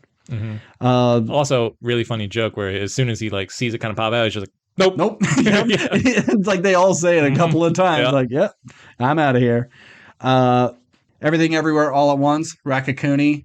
One of the Raccoon, funniest jokes, and just a weird bit that I can see any studio saying, "Cut this shit. No, nobody's gonna get this." Yeah. Not only a dumb bit but it was a dumb bit I thought was only going to pop up for once, but it was a bit But that then kept going. comes back. Yeah. We mentioned earlier the Northmen. Mhm. The volcano fight scene is great. It's really what like Star Wars Episode 3 should have been. Just a simple fight. No, but What is it? Battle of the Fates or whatever? Is that the song when they? well, Duel of the Fates Duel of is the Fates, from yeah. Phantom Menace. Phantom Okay. Menace. Yeah. You give me one. Well, I'm just gonna do my TV ones, and then we'll jump in. So I have 2 TV and 6 movies. So TV, real quick. We have the episode of The Bear, and I have to say the entire episode because the entire episode is one take. Is this the one where they like have a bunch of backed up tickets? Okay. One of the best episodes of television this year because it's so intense, and like I've worked in restaurants where it's busy, and I've never been in this intensive environment. And like if I have one qualm with the show, it's just like everyone's angry a lot. Yeah. And so like seeing people be mad at each other is not something I necessarily enjoy watching. But man, just from a technical standpoint, how they pull this off, because everything's so tight too. It feels claustrophobic and it's intense, and everyone's rushing. A character gets stabbed at one point. Like it's just like they're just turning around with a knife and yeah, I didn't want to spoil it for you in case you see it, but it's just like there's just like arguing, and just someone just turns around, gets stabbed a little bit, and he's like, "God damn it, you stabbed me!" And then it just has to like what? But it's just such an impressive piece of filmmaking, and that's why it's just the entire episode from start to finish is great. Cool. And my other TV pick is Dragon Fight, and season finale of Game of Thrones. So well shot, so scary, seeing a dragon fly through rainy clouds above another dragon, and just a little guy versus a big, it's David and Goliath in the sky. And like, we haven't seen dragon fights look this good. Other movies have attempted it, and just either the CGI looks bad or like it's not well put together, but there was money spent on this scene, and it is all on display, and it's so badass. In a lot of dragon fights that we see, it's dragon versus person or dragon versus something else. We don't always get dragon on dragon. So that's good. I got some TV on here. I have more than I thought I did. I'm gonna say in Severance, John Turturro and Christopher Walken, 2 people who have like don't know their outside lives, like kind of bond over art and fall in love. And when you're only alive to be a working drone, it's an interesting take on like what does that mean, and to like touch someone's hand, because you're in an office building, you don't touch each other, and how intimate that could be. Better Call Saul, Howard's death. Oof. Yeah. Tough watch, just absolutely gutted. Peacemaker, that intro. I skip intros. I didn't skip that. So not a scene in the show, just a credit intro dance sequence. Okay. There's plenty in that show. I'm with you. I agree. Okay. All right. And there's one from The Boys, but I'm going to save it. Okay. I'm going to save it for another topic. So. Okay. So for my movie scenes, we talked about the volcano scene. I'm going with, in the Northman, the village attack, where they're grunting and howling, before that. Before that, yeah. But it's just one long take, but just from the start of them like walking up to the village, them throwing a spear, him catching it while it's in the air, throwing it back, killing a guy, to them like climbing the wall with their axes and jumping down and just like murdering people, and people are screaming and running, and just he's so hyped up on drugs and adrenaline and anger, and just we've seen like barbarians in quotation marks like in other stuff, but this is the first time like we've seen it like be also like believable. It's always just some like giant dude who with a big like mallet or fantasy axe, world, and it never quite feels real, where this is just like, imagine these dudes just like running at you, so scary. Even like with their sports is like incredibly violent, and you can die playing a little sports game. So really just a badass moment in that film. Cool. I'm gonna say Avatar, the whaling scene. Heartbreaking. I hate that scene so much because it's just a whale and her calf trying to get away, and these guys are murdering it just to get its sweet brain. God damn it. Sweet brain goo. It's infuriating, and you want these guys to die horrible deaths, and only one you get to see die coolly. His arm gets cut off. I wanted these fuckers ripped apart. Great scene though. Really got you invested in that final act. All right, I'm gonna say we talked about nope. I'm gonna say jean jacket feeds. Okay. That was I think the scene where like my mouth, like my jaw dropped. Yeah. Because I was like, holy shit! Because the way we came in, it sucked everybody up, and you just like see people like not being digested alive, like just them screaming, like just a bunch of people inside something, Yeah. and you don't. You haven't really gotten a good look at it yet, Uh-huh. and you just like hear crunching and like just the weird sound effects and just how horrible must it be to just like you're with your family and you're hearing them die. Yeah. And it's just horrendous, horrifying. I'm gonna say the Batman. Anything with Colin Farrell's Penguin. What a performance! What a makeup job! And who would have ever believed that was Colin Farrell underneath it? Mhm. And he steals every scene he's in, just like making fun of Batman and Jim Gordon about not knowing how to speak Spanish. It's it should be celebrated, and I don't see him being nominated. But if they get nominated for makeup effects, that'd be great. I could see them going no because it's just one character and he's not in it that much compared to other movies that have much more prosthetics and things going on through the entire movie. But God, it was beautiful.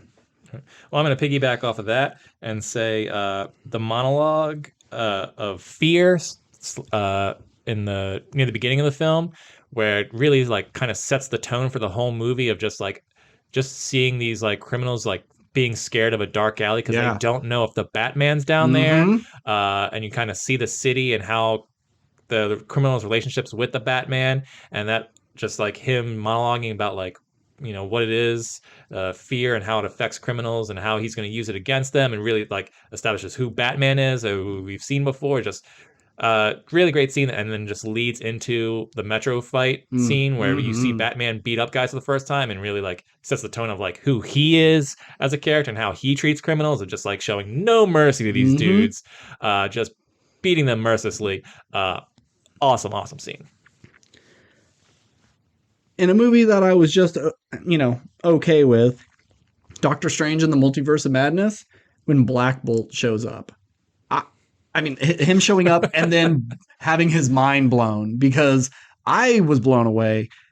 I never would have expected them to bring back Anson Mount for this character from a show that people hate, that is considered the worst thing Marvel has ever done. It's not the worst.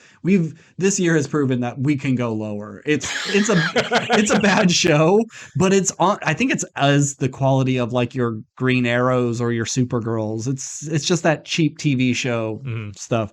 But and I'm glad he was like willing to play ball. He knew it was bad, but it would make super fans just freak out. Then to kill him off instantly, and probably one of the more violent deaths we've seen in Marvel, just taking away his voice, that it can't go anywhere, and his head just caves in.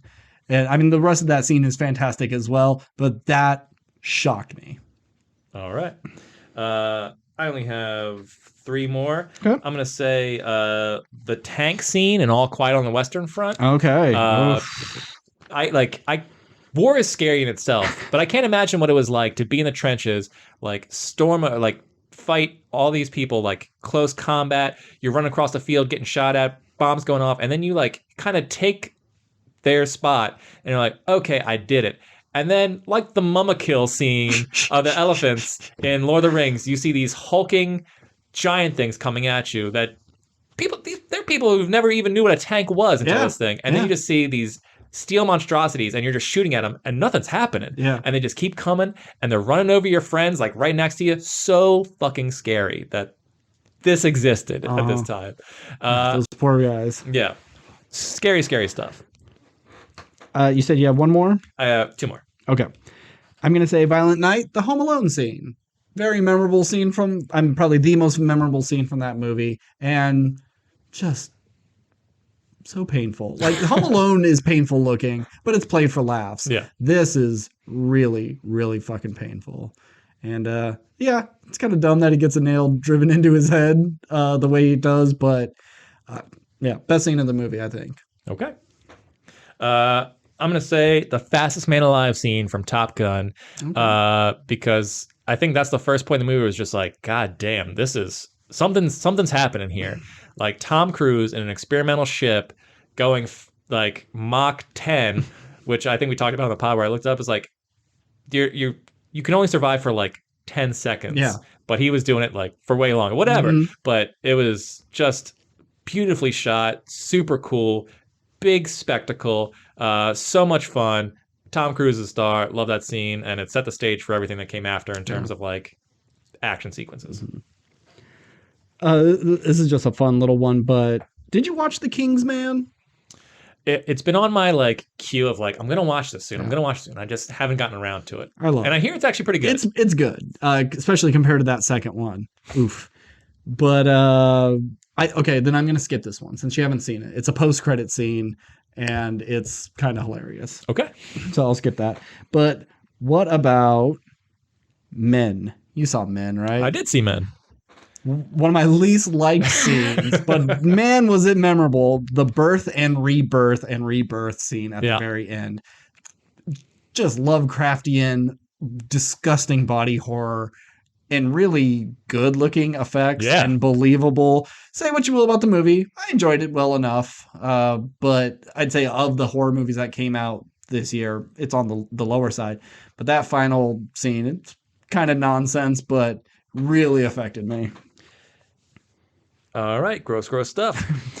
But on a happier note, my final scene is the be kind in another life scene from Everything, Everywhere, All at Once. Basically, the culmination of this movie is you have your Michelle Yeoh's husband, who's just the heart of the movie, making this speech. Like they're having this big kung fu battle in like the lobby of this place, and he kind of just stops everything. He's just going like, and just makes a speech about showing kindness to each other, like how important it is to just be nice. And then it's intercutting with them in other multiverses, and you have him like smoking a cigarette and like the where his wife's famous and he's kind of like just by her side, but there isn't any love there. And it's just like in another life I would have enjoyed doing laundry and taxes with you. And just like how important love is. And then just have her like in the main timeline go and like hug her husband in the laundromat, who's just like setting up the party for her while she's like doing stuff with her daughter. And just like the whole movie, that's just this weird kung fu multiverse thing. It all culminates in just love each other and be nice and be kind, and it's so beautiful. It makes me cry, and it's perfect, and I love it. And he's so good. Give him the Oscar. He's so good. What a nice guy. Yeah, I mean, a little bit of a pushover, but I think that's from years of her kind of wearing him down. But yeah, very good. So I have one last one. Okay. And this is from The Boys. I skipped it to someone save it for the end because in the process, last year I said it was the year of the buses. We had a lot of like bus heavy scenes in 2021. Well, 2022 is the year of dicks. Because in The Boys, one of the most memorable scenes from episode 3. All right, Steve's got to prepare himself. Yeah. I know what you're going to say. And he does not like this. I'm already rubbing my face. But I think the superhero's name is called the Mite. And he can shrink down and he goes inside the penis of his lover. And then when he sneezes from the cocaine, he goes back to regular size and splatters his friend everywhere. But that's not the only dick scene we've had this year. Pam and Tommy, we saw Tommy's dick talk to him, voice of Jason Mantzoukas. Thank you. It was right there, and then I lost it. Love Jason Mantzoukas. Kids in the Hall had a great comeback season, and 2 of their leads had a full frontal nudity scene that went on for a very long time. Euphoria, always full of dicks. Lots of dicks in that. In Fresh, Daisy Edgar-Jones bites off Sebastian Stan's dick, and like, that's her plan to get out of the situation, which I love so much. you don't see enough dick biting scenes in movies. Thank God. It's always in like a gun to her head. Oh, you're going to do this. And if I feel any teeth, I'm going to blow your brains out. I think we need more people biting dicks, just to scare men from doing that. And also in Terrifier 2, a guy gets his dick cut off. He was just peeing, and then Art the Clown just happened to be there to cut it off. So lots and lots of dicks this year, and it's great because for years it's always been like men's butts, women's boobs, and that's it. But we've gotten way more extreme in what we can show in movies and on TV. Watching the show Girls, there were some pretty extreme things shown. Game of Thrones as well. But they always kind of shied away from showing dicks. But I think we've gotten really good in our dick prosthetic technology that most of the ones you see in Euphoria, like even the dude with like the micro penis that Kat was, he was the sugar daddy for her. Like even that was a prosthetic. And I would have believed it was his real dick. The technology we have is pretty great. So I think we're going to just see more and more. That means you're going to have to suffer for probably more visually mutilated penises and horror movies and stuff. But dicks. It's funny though, because like the difference between like, there is always, you hear these talks of women going like, you know what, women have been on display for decades or whatever. When are we going to throw some more penises in shows? But, and that's great. I'm all for equality in that regard. I don't have a problem looking at a penis. But it's always funny. It's just like when you see women naked, it's always just like, look at this beautiful form. It's like boobs are great, butt's great. But whenever you see a dick on screen, it's usually just like, oh, well, there's a dick. It's like there's never a woman going like, oh shit, look at that thing. Yeah. Like it's always just like, oh God, it's just a gross penis in the background that's like kind of inappropriate. Or just like, let me cut this thing off in some way. There's never anyone going like, wow, what a beautiful dick. Yeah. It's just, oh, that's gross, or I'm going to cut this thing off. Or it's played for horror, or it's to show people's insecurity, because it's always extremes. It's either like a very tiny penis to make a joke, or it's a really big penis so the main character can be insecure about themselves or whatever. You don't see a lot of like just average penises, because I'm sure the actors who are willing to hang dong on film are like, yeah, I got the goods. I don't give a shit. You can show this. Whereas maybe some of the average guys are like, nah. I'm a grower, not a shower. Please don't put this on film. It's just an interesting dynamic. Yeah. I'm be interested to read a thought piece on it, or a think piece on some, article. So that was 2022. Give 2022 a round of applause. Let's look forward. 2023. 2023. This will probably go a little quicker. Let's start with our most anticipated movies of 2023. I have 3 movies and 1 show. Okay. I didn't do any show stuff. Okay. There's so much, and I only really care about Last of Us, and that's like 2 weeks away. Yeah. So, well, spoilers. It's The Last of Us. Got it. And I know it's like right at the top of January. Yeah. But whether it was in January or December, it would have been on my list because it's my favorite game of all time, and it's on HBO. My favorite cable channel of all time. That's made some of my favorite shows of all time. So I have high hopes, but I'm keeping my expectations low, despite it being my most anticipated, because if it sucks, I don't want to be so devastated by it. It's one of those that, how do you fuck this up? It's got all the pieces to be great. Yeah. And I hope it catches on, and I hope it's a big show. And I'm hopeful for it. All right. So how many movies are... I got a bunch, but some of them I don't need to talk long about. Okay, well, why don't you just rattle off some and we'll just do it. Well, you only have a few, so why don't you tell me yours and then I'll skip them if they're on mine. Okay. Number 3, Mission Impossible. Hell yeah. There hasn't been a bad Mission Impossible, except for maybe 2, but it's been so long since I've seen 2. I don't even know if I've actually seen 2. But 3, 4, 5, 6, all great. Enjoyed them all. Super fun. Tom Cruise, killing. I also have it on there. Mission Impossible is just it's the pinnacle of action movies, really. Yep. I'm gonna say this is gonna be kind of a weird one, but Hunger Games: The Ballad of Songbirds and Snakes. Wow, I would not have expected that from you. It's like a Thanksgiving release or whatever, but I like the idea that we're gonna see the 10th Hunger Games, or at least the 10th ones had just happened, and we're gonna see President Snow when he's young, because I think I've been away from this universe long enough to go back to it. And since I didn't read the books, I don't know every little thing. And I'm invested in enough, and I think it's a fun concept. And I'm kind of excited for it. Huh, cool. Yeah. All right. I'm looking forward to the Dungeons and Dragons movie. I think it looks fun.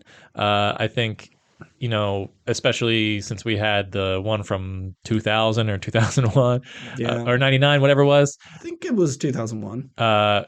Which just like really shit the bed, and like Dungeons and Dragons is bigger than Did ever. you watch it? I remember watching parts of it. I don't know if I ever sat down from beginning to end. That'd be a fun rewatch. Yeah, I'd happily watch it again. I'm sure we'll do a Dungeons and Dragons movie podcast. Oh yeah, we'll do that as a preemptive thing. Cool. But yeah, as someone who's gotten into Dungeons and Dragons the past couple years, I think it has the right tone and looks fun, and I like Chris Pine. And I just, I don't. Even if it's just okay, I think it looks fun, and I'm looking forward to it. Yeah. I'm getting some sequels that are coming out real quick. Creed 3. Sure. Cool. Yep. Scream 6. Love it. Whatever. They fucked up. Calling Scream 5 Scream again, just Scream. It was so stupid. You had the idea, Steve. Scream 5, but the 5 turns into an S and be called Screams. Makes so much sense, especially since they're calling this one Scream 6. Have you seen the logo? Oh my God, don't Ben. You love I couldn't wait to talk to you about the logo. Oh my God. For those who don't know, the letter M turns into a Roman numeral 6. The V part and the far right column just get covered in red. Whoever was on the marketing team, give yourself a raise, because I watched the teaser trailer. I didn't see Scream 5, and so I some characters I know from the previous movie survived. Great, whatever. And I didn't care about this teaser trailer at all. But when that M turned red and became a Roman numeral, boy, was I pumped. Yeah. I was so happy to see that. And I was like, I can't wait for Ben to bring it up, because I know he will. And have you seen all Screams besides the last one? Or I've only seen 4? Scream 1. Oh, I figured you would have seen 4 because of Alison Brie. No. I just don't care enough about the franchise. Okay. I mean, shout out to Alison Brie. Yeah. All-time Grady. She's so fucking cute in it. But I think I've only seen 1, and I may have seen 2, but I might have been drunk at the time. I think you should rewatch them if you even decided you wanted to see 6. Probably not. I understand why Scream would speak to you and me, considering like they kind of tackle horror tropes and it's kind of like making fun of it, and you're a big fan of horror. Oh, yeah. But because it's a horror franchise, I just never really cared about it. Some other sequels, John Wick 4. Sure. I'll take another one, but maybe be done after this one. Yep. And then 5 will be the prequel, and we'll get some young person who kind of looks like Keanu Reeves going through the training, and that's what we'll do. And then Dune 2. Kind of forgot Dune 2 is coming out next year. Yeah, okay. Yeah. But something that I'm really looking forward to, and it's also pretty early in the year, is Knock at the Cabin. Okay. Yep. I think we're over shitting on M. Night. Whether he gives us something amazing like The Sixth Sense or Unbreakable, or absolute dog shit like Glass, I don't care anymore. I'm just there for whatever, because he's going to give us one or the other. And this has a really interesting concept. I like Dave Bautista. I like the idea that they're on this mission. And, my prediction is that the parents are going to have to kill the little girl for some reason, whether she's becomes the president and nukes the world, or she becomes a doctor and creates a disease, or whatever evil thing she's doing. I think they're from the future, or at least they got the message from the future. That's your theory. Okay. Yeah. I like that. I mean, I don't think I was ever on the, I mean, I could be wrong about this and there'd be evidence that I was never on the, I think M. Night sucks other than Last Airbender. Like, that was atrocious. The Happening's bad. Yeah, he's made some stinkers, but I've never really disliked his work by any means. But I'm surprised you're super excited for this, considering his last movie you didn't really care for all that much, right? Old? Yeah. No, I like Old. Oh, you did? I liked Old better than the old people with diarrhea movie. What was that called? The Visitor, The Visit, with the 2 kids and the grandpa and the old people, and he has he wears diapers. I didn't see that movie, so he puts the kid's boy's face. I think it was The Visit. Yeah, The Visit. Yeah, he puts it in a dirty diarrhea diaper. Okay, fair enough. I mean, I hope it's good. I think I'm going to see it. I liked Old, and it was on TV not too long ago, and I was like, man, this movie sucks. It's so stupid, and and it's mainly because the dialogue is so bad in that movie. But I just love how weird it is, and I'm for weird M. Night. Let's see. Okay, I think the most important one, I can't remember the date. I think it's a November. Oh no, maybe it's a summer release. But we have a day where three big movies come out all on the same day. We have Barbie, Oppenheimer, and Coyote versus Acme, which I didn't know about, but it's a movie about like the Acme factory and their creation and stuff. And because it's Coyote versus Acme, I'm thinking it may be a like a court case of him suing them because of all the stuff he ever buys from them always backfires. That's a fun idea. So, and I don't know what that if that is. There's like really no synopsis for it, but and I bet this will move because it's so stacked already. But you have that plus Oppenheimer and Barbie same day. So that's going to be a busy weekend. I'm more here for Barbie because I don't know what that is. I don't know how that movie's going to be. Or is it a Lego movie or Toy Story thing where they're alive in the real world? Is it just the Barbie universe and there is no outside world? I have no idea how they're going to approach this, but everything I've seen looks it's funny looking without hearing any dialogue. Like I just know this movie is going to charm me and make me laugh. Yeah, there's so much talent attached to it. That's the most intriguing part of it. And with the director who is also writing it, like I'm sure she had some crazy killer idea and really sold it. And I just don't know what that idea is. I think this will be a big box office surprise in terms of like, I can't believe how much money this made. Not like it's going to be, $1 billion movie by any means or anything, but it's just like, this movie should not have worked. This was a $60 million budget, and it has made $700 million. Something crazy like that. Whereas I think Oppenheimer, everyone loves Christopher Nolan. His movies do pretty well, but he doesn't break the bank with what he's bringing in. Everybody just knows they're going to go in, and they're going to get a good movie. Mm-hmm. And this is more on the Dunkirk side than anything else. And so I'm not super thrilled. But I know it's going to be killer performances. Like, for sure. Everyone's going to be great. He really kind of had that stinker with Dunkirk. I'm glad I like Tenet enough to bring me back. But yeah, it's just. Well, I think most people don't consider Dunkirk a stinker. No, absolutely. A lot of people, it's his best one, but it is absolutely. I haven't seen Insomnia in a long time, but it's absolutely his worst movie. It looks great. But I think it's just his least enjoyable movie. I don't know if it's his worst movie. Yeah, we'll see. What else you got? So the only thing I have left, most anticipated, Spider-Man Across the Spider-Verse. Okay. Spider-Man Into the Spider-Verse is one of my favorite movies of the year. Came out. Just love everything about it. And so this being the sequel to it, and it's just like, what's cool? What's cool? 5 Spider-Man. What's really cool? 100 Spider-Man. Mm-hmm. And how they're all going to interconnect. And Oscar Isaac as Spider-Man 2099 or 3000. 2099. Yeah. I'm just looking forward to seeing how this plays out and seeing all the different worlds. And it just looks like a lot of fun. I just hope they don't do, we have to put in everything. Because it does seem like it's going to have a lot. And that's fine to have like that one shot, you're panning through and you see a whole bunch of everyone, but they all don't need to be characters. They all don't need to be there for the final fight. I don't want them to do so much that it feels too bloated and then you have nowhere to go with another sequel if you decide to. I don't want to say keep it small, but I want to say keep it simple. Yeah. I mean, I just think if there's one movie I have full faith in being good this year, it's this one. And I've heard Puss in Boots is really good. Nick was telling me, he's like, this movie is great. I've never seen Puss in Boots. I've never seen any of the Shrek movies besides one, so I'm not going to see it, but I'm hearing good things. Interesting. So I'm going to skip some of these because I'll bring them up in other places that I am excited for. Cocaine Bear looks like a lot of fun. Renfield with Nick Cage as Dracula. Okay. But it's like about his time being in the psych ward with Renfield, played by Nicholas Hoult. So I'm excited for that.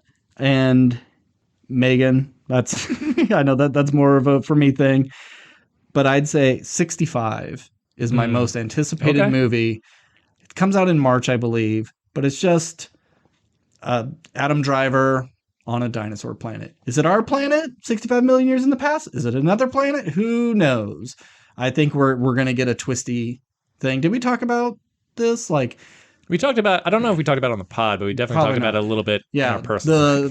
on the Weekly Planet, their pitch was he's going to call the mothership to come pick him up because it's some time vortex or whatever, and the ship is going to crash into Earth, and that's going to be what killed the dinosaurs, and it'll just be a looping, self-fulfilling prophecy. That's great. Yep. I'm okay with something crazy like that.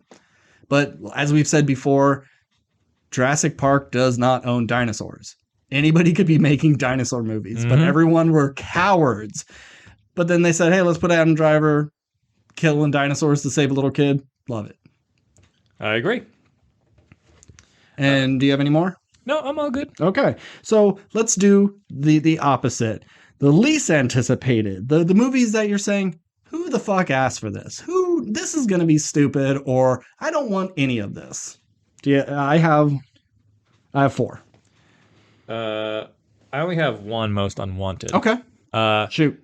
So the only one I have where there was a couple where I was like, would it be Aquaman? Would it be Kraven the Hunter? It's like, you know what? Kraven the Hunter, I don't have faith in, but might be kind of fun. And Aquaman, like I enjoyed the first one enough where it's like, no, but I don't necessarily like dislike the idea. But one where I was just like, I just don't want it. It needed to stop is the Ghostbusters Afterlife sequel. Yeah. You and I weren't like huge fans. No. I think I liked it a little bit more than you did. But by no means do I think that movie needed to exist. No. And I certainly, after watching that, don't need another one, especially if we're just using the same characters. Because like, but now they'll be in the city, and now it'll be established, and now we're just doing Ghostbusters again. Yeah, but with kids. It's just I don't care. I don't want it. It's get rid of it. Yeah. Well, I got a couple. One is Haunted Mansion. We're doing another Haunted Mansion movie with Jared Leto, Winona Ryder, Danny DeVito, and Jamie Lee Curtis. Interesting cast, but we tried, we failed. We tried with Muppets, we failed again on that. I think we're done. Who wants this? Disney heads. But Expendables 4, y'all are old. Knock it off. Just like be done with it so we can cultivate a new generation of great action stars, and then we can do this sort of expendable stuff 20 years from now. That's fine, but Sylvester Stallone, you're done. Jet Li, you're done. You guys are just you're too old for me to care anymore. And it's most of these movies are terrible. The last one was like PG-13. It had like CG blood. It was embarrassing. This is a cool concept, but I kind of wish it was bring the characters from their biggest movies together, not just bring the actors to play new characters. It's a little harder to do. Because I've never seen any of the Expendables. Do any of them die? That's the funniest fucking thing. That's what in the first one. I don't think any of the heroes died. I think Stone Cold was the only one that died. Okay. And then in 2, they bring in Liam Hemsworth and they kill him. Okay, yeah. He gets like, and then like the bad guys, of course, die. Yeah. But the team, the good guy teams, I don't think any of them die in any of them. And I mean, that's the point. Yeah. You send them in to a thing where you're not going to survive. People should have been dying off every movie. They're expendable. So expend them. Yeah. Like, they're expendable. But they seem to be the best at what they do because they keep coming home. So maybe they're not expendable. Maybe you want to bump them up on the ranking because they seem to be pretty damn good. Yeah. But who's asking for this? And then we have a sequel to The Exorcist. You know, the new popular thing is make a sequel to original movies and then forget its sequels like Halloween and other things. So we're getting a sequel to The Exorcist. If dad's daughter is possessed and so he reaches out to Regan because she's gone through it before. Who cares? Exorcist is one of the better, I mean, it's not one of my favorites, but it's considered one of the best horror movies out there. Just leave it alone. You had a million sequels. You didn't make any of them better. But like anything in Hollywood, it's got a name. It's got brand recognition. Churn it out. And then the number one, who the fuck asked for this movie? Wonka. Nobody wants a Willy Wonka origin story. Nobody cares. Who cares how he got his Oompa Loompas? It's like, okay, so we had a good idea for really good chocolate, and then he worked it from the ground up and has a huge empire. Okay, that's boring. So now we got to do fantastical things. Oh, he found them in South America and captured them, make them slave people like they did in Charlie and the Chocolate Factory. Is there going to be like a love interest that he has to choose between being a chocolatier and following his love. It's Whiplash, but oh my god, yeah, God. And I like Timothy Chalamet, and maybe he's a good choice for this, but who the fuck cares? Well, there's only two reasons I wouldn't. I disagree with you. Okay. Well, one, yes, Timothy Chalamet seems to be able to pick good projects, and I think that there could be a interesting take on this because I don't know anything about it other than it's a Wonka origin story. Mm-hmm. It might be fun and weird, and we'll see. So I'm not against it. And the other reason is just for Ben Schwartz tweet where he's just like, "This Wonka fucks." Yeah, that's the new thing. Is like, oh, let's take this person but make them sexy. Yeah. You know. So what do you think will be the highest grossing film of 2023? Highest grossing. So I have three that it could be possible. Me too. Super Mario, Guardians of the Galaxy, and Mission Possible. Oh, well, we're 2 out of 3 on these. Okay. So I think coming off of Top Gun and, being like the it guy. Lots of goodwill. I think Tom Cruise has the power to possibly, I don't know if any of his Mission Impossible have crossed $1 billion. I think this could be the first one to do it. I would think at least one of them. Maybe? The one I don't know. on the tower in Dubai. I think if word of mouth is good enough and that this movie is great, I think it could do it. Guardians, also, trailer looks great. Mm-hmm. And, it's a loved franchise. It's got everything going for it. Sure. But I think number one's might be the Super Mario movie. Animated for everyone. Old people can love it because they've been playing Mario since a kid. Young kids who are getting into Mario love it. It looks fun. Animation's beautiful. Looks like there's some good jokes. I think it's got all the right pieces to be like the biggest movie of the year. And will become one of the biggest franchises. Mm-hmm. And so it's got a lot of potential. The only thing that could hurt at the box office is if the reviews for it are like, this is dog shit. Yeah. But just from what we've seen, it doesn't look like it. Yeah. Doesn't. So I'm going to say Super Mario Brothers is my pick for biggest movie of the year. I agree. And also my number 2 will be Mission Impossible, but my number 3 is going to be The Little Mermaid. Because regardless of how good it is, both Aladdin and The Lion King live action remakes made $1 billion. And they're not very good. They're not the worst, but they're not great. So even if Little Mermaid is a huge stinker, which it can be, because I can't believe they got Melissa McCarthy as Ursula. She's going to fuck that up so hard. Somehow she's gonna stumble and fall underwater. Yeah, and like shit her pants or make a fart joke or something. It's not the person I expected. But it's gonna make a ton of money. And yeah, you're right. Super Mario. It's the start of this. It's gonna be a renaissance of video games. Do we have a ton of video game shows coming out? Like they're planning a God of War one. There's like Gran Turismo. Don't do that. I know, don't do it. You don't need to. it. No actor is going to fill that role. Get that voice actor. He's big. He's buff. He still won't look right. No one's going to look cool as Kratos. And I think it'll be too expensive. He's in makeup all the time. Huge effects. You don't need to. That's what I mean. The creators, when they made 1, 2, and 3, they were always saying, "Ooh, we're gonna get a movie," and they said, "Why? How are you gonna get more cinematic than what we do in the video game?" And it's true. It'll be on a bigger screen, maybe a little more polished, but you're not gonna invoke the same feeling. I mean, I'll give Amazon credit for going like every awesome nerdy franchise we'll make because we have the money to. They're the studio with, I assume, the most money. So it's like Lord of the Rings, we got it. Warhammer 40K with Henry Cavill, we got it. God of War, we're gonna make it. I think there's another one that's a big nerd franchise that might be fantasy, or well, Wheel of Time, whatever.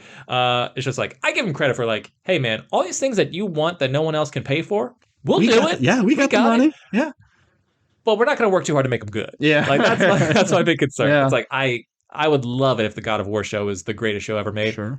I have zero expectation that it would be anywhere close to good. No. You want to make that like a CG movie, you know? Yeah. If you want to make it not Pixar's, but like Final Fantasy Spirits Within, try to do as realistic computer animation. that's your one to do. I'll even take like a 2D version of it. Animated that way. Yeah, I'm fine with that. Okay. I'm not saying like that's my preferred mode or whatever, but I'm Mhm. just saying like I think the only way you could do it any justice is to do it animated or CG. And then if you when you see it animated, it's like, well, I play it animated at home pretty much. So Well, yeah, that's why I would lean Yeah. towards the 2D because like if you're gonna do it, you got to make it not look like the Stylistically, game, yeah. stylistically different. Did you know Neil Blomkamp's coming out with a Gran Turismo movie next year? I didn't see that he was directing it, but I did see there was a Gran Turismo movie. Why Neil Blomkamp? He's way sci-fi for things. And why Gran Turismo? There's no story there. It's just the thing about those games where we are accurate with the specs and all the details of the looks and the engines and everything. They got them as close to real life as possible. But it's just a racing game. It was always a really nice looking racing game. I do not know how these two come together. So I'm adding that on the who asked for Sure, that. but you also have Tina Fey who took a book that wasn't a narrative and made Mean Girls. Sure. I mean, yeah, you can make a story because you can Yeah. plop anything into this. But if you're not going genre with sci-fi or horror or anything like that, it's just a fucking racing story, right? But that doesn't mean it's. I think the thing is, it's like it's the Cruella effect.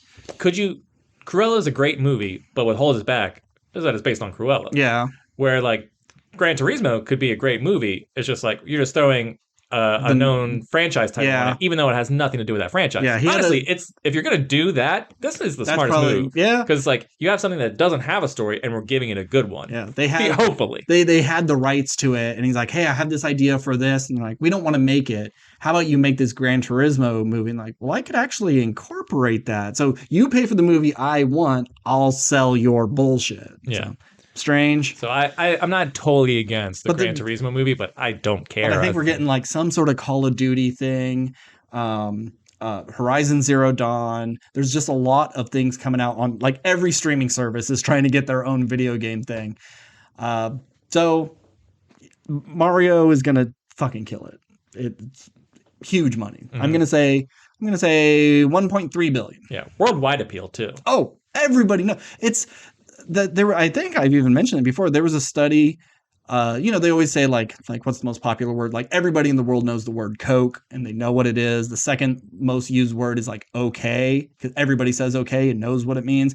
They are showing kids like pictures of like Jesus and Mario, and vast majority could identify Mario but couldn't identify Jesus. He's so iconic. He's bigger than Mickey Mouse, I believe. I think if you look money wise, I think Nintendo. Well, maybe not. I'm not sure. I think I remember hearing something about Nintendo and Mario as being really high. So everyone's going to see this movie. Mm-hmm. All right. So what about the biggest bombs? So I had I thought Craven could be the biggest bomb. And now when we say biggest bomb, you just mean something that does like makes no money or something that like maybe makes money, but like lost a ton. Yeah. This cost $500 million to make plus $500 million to advertise it. We made $500 million. Okay, well that sounds good, but you actually lost $500 million. Yeah. So yeah. So Craven could be it, but that's not my pick. Okay. My pick is something you actually think is going to make a ton of money, and I think it'll make money, but I think in the grand scheme of things, will kind of tank and lose a bunch of money. I think it's going to be The Little Mermaid. Really? This is my dark horse pick. Okay. Because it could be a Dumbo. You know. Or a Pinocchio. I just think there's no goodwill towards this movie for a multitude of reasons, and I haven't seen anything from it that would indicate like this will be good or worthwhile. And I just think this is the movie. I'm hoping that this is the movie where it'll tell Disney, just stop with the live action remakes because none of them have been great. Yeah. The only one I've really liked was the Cinderella one. I thought that one was actually pretty decent. But everything else is and if it's just like to break even, sure, make a little bit of money, sure. Yeah. But I think in terms of just like amount of money spent or what it should be making, it's not going to make it. So that's my pick. I want them to keep making it because they'll eventually do all the good movies and fuck those up. Maybe they'll get to the underappreciated movies like Treasure Planet, the Atlantis one, And we'll get some fun live action remakes of those because they can play with those stories more because they're not as precious as your Lion King. So yeah, let's knock out your Bambis and all the shit that we know is already good so we can get to the weirder ones. I have 3 and they're all going to make money.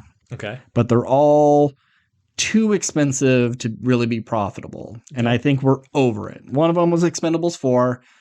That one could probably be made relatively cheap compared to some other things, but it's not going to really make its money. The 2 main ones are Transformers, Rise of the Beasts. Okay, yeah. Expensive movies. And even though they make a lot of money every time, even the really bad ones, I think Bumblebee did the worst. And then so I think we're on a decline, and I think people are over Transformers. I'm not gonna watch this one. Yeah, in theaters, no, I'm not paying for this. This is I'll wait for someone to buy it, let me borrow it, goes on streaming, something. I'm saying I don't think I'll ever watch it unless you're like, Steve, we need to talk about this on the pod. If I watch it, myself, yeah, if it's podcast worthy, I'll let you know. You let me know. But I think I'm gonna say the biggest bomb is Fast X. Okay.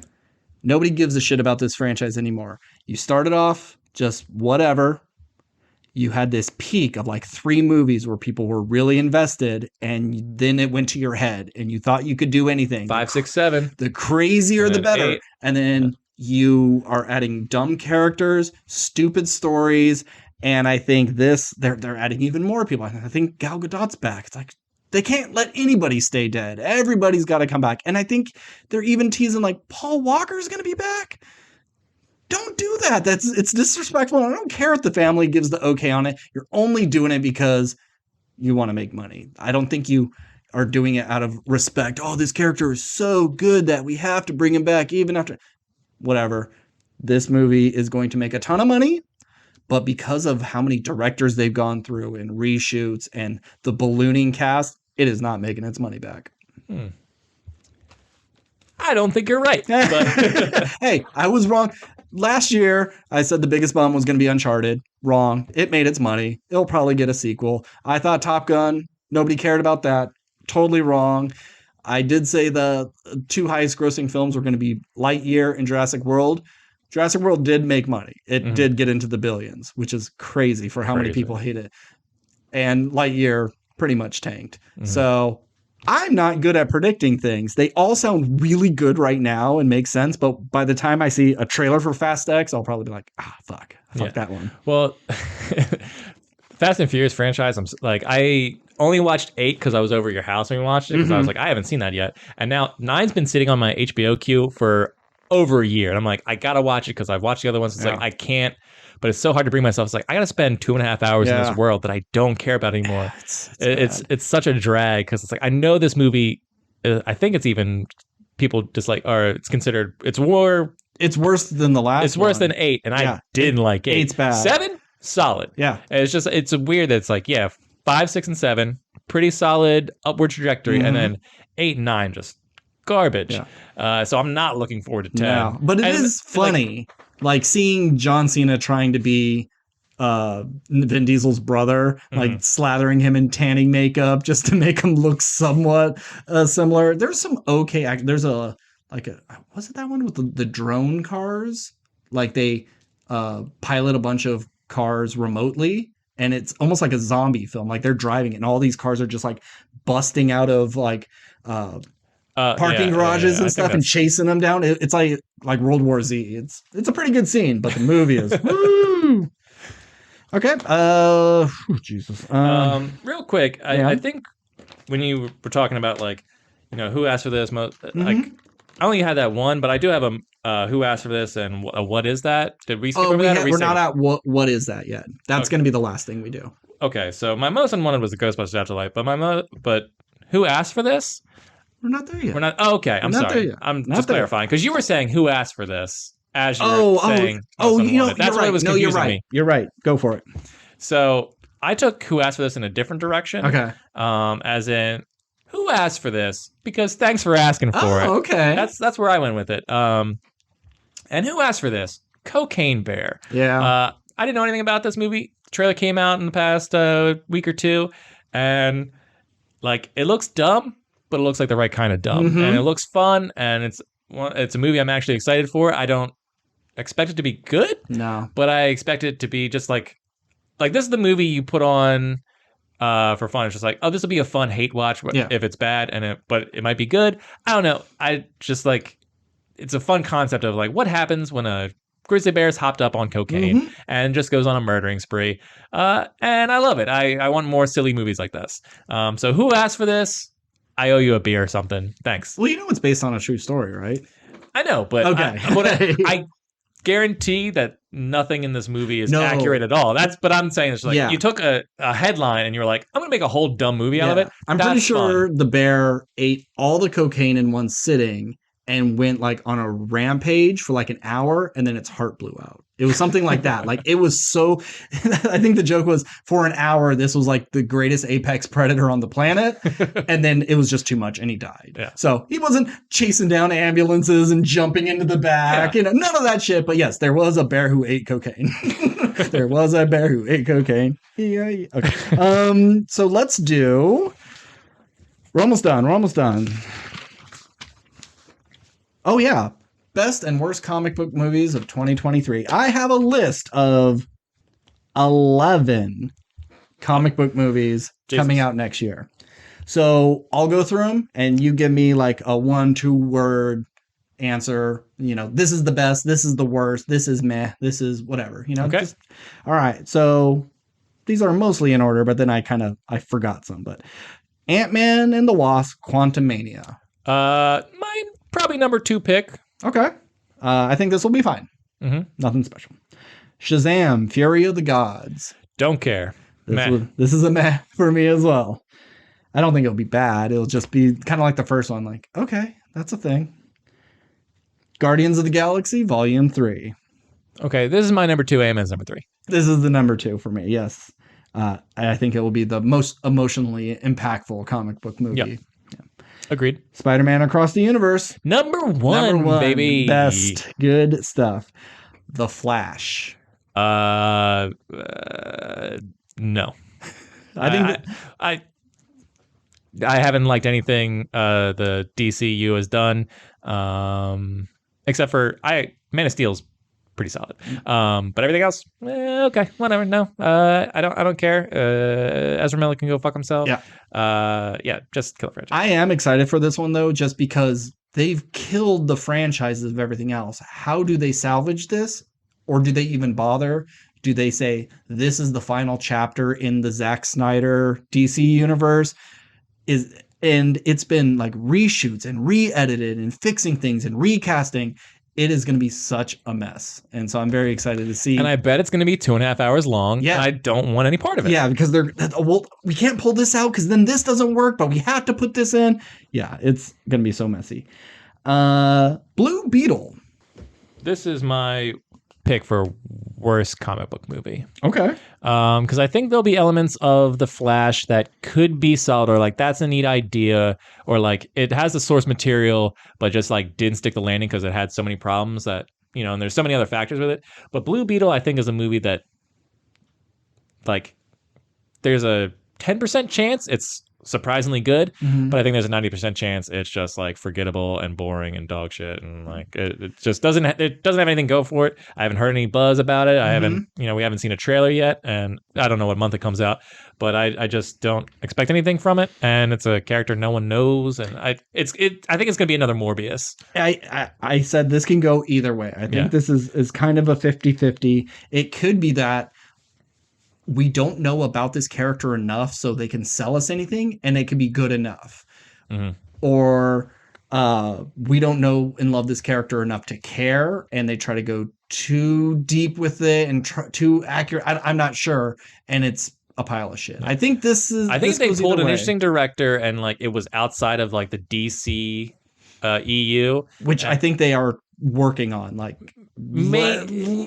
because why keep this in the franchise if this is like the last thing? Oh, I mean Aquaman as well. This would be one of the last things that connect to that. I think they can salvage this because he hasn't appeared before and he is such an outlier. But I think because they had to keep it in this universe before they were like, we're cutting this universe, I think there's cameos and stuff. Sure. I just think like I think it's a little too late. I think if I'd be into the idea of a Blue Beetle movie, it's because I don't know anything about him. But I think there's too much going against it in the background for this to be good. So I'm thinking this is a Morbius. I'm thinking this is it has like the potential with an Iron Man because it is a suit, but it's also symbiotic like Venom. So it's going to be like Iron Man meets Venom. No. This is in the no category for me. All right. Kraven the Hunter. I love Kraven the Hunter. You and I have pitched our Kraven the Hunter movie a million times to each other. Yep. In another universe, this would be a movie I was super excited for. But I'm gonna go with barely a meh. I just don't care, and I'm not sure. And Aaron Taylor Johnson's not my pick, even though I don't think he's bad. Especially after watching Bullet Train, he's great in Bullet Train. Yeah, he's great in a bunch of stuff. But I just don't see him. This will be the worst comic book movie of the year. This will be the Morbius. They're gonna fuck this character up because it's Sony. They fuck up all their characters. They don't know how to get them right. And Kraven is a hunter. That's his thing. And I bet they're gonna make him like an animal lover. And he's gonna stop poachers or something. They're gonna totally fuck with everything that he is because, well, you can't have your hero killing animals. That's not cool. He needs to kill the people who kill animals. And he only hunts men because he's Kraven the Hunter. They're gonna fuck it up so bad. This is the worst. Aquaman and the Lost Kingdom. Nah. Who cares? No. I think like ill will with what's her face being in it, and it's a dead universe. And even though I really liked the first one the first time I saw it, it's a slog to get through now. It's like a one-time watch and never go back to it and just have those nice memories of, wow, what a crazy movie. Never watch it again. Madam Web is scheduled to be out next year. Oh. This is pushback. This is not going to be a 2020 release. Yeah, I'm going to say no. Yeah. I don't care. It's another Sony one. They can't do anything. Yeah. They're going to fuck it up. The Marvels. Meh. Yeah. I don't hate Captain Marvel as much as other people do. I think it's actually pretty solid. I just, all MCU at this point is meh for me until they do something great. Yeah. I think this is going to be the most forgettable one. And it only really exists just so we can keep propping up Kamala Khan to be part of the Avengers. And I don't care about any of this. And then the last one, Teenage Mutant Ninja Turtles Mutant Mayhem. Yes. I saw this on, the list of movies coming up, and I love anything Ninja Turtles. I think they're kind of on a resurgence, not so much in the movie world, but I hope they never had what's the opposite? A desurgence. Like Ninja Turtles have never been away or gone. They may take a year or two break, but there's always a new Ninja Turtle show around the corner. I think most of the content, at least that the mainstream audiences have seen, it's just a kid show. There's always a Ninja Turtles kid show on. And in terms of like quality, they kind of go up and down or whatever.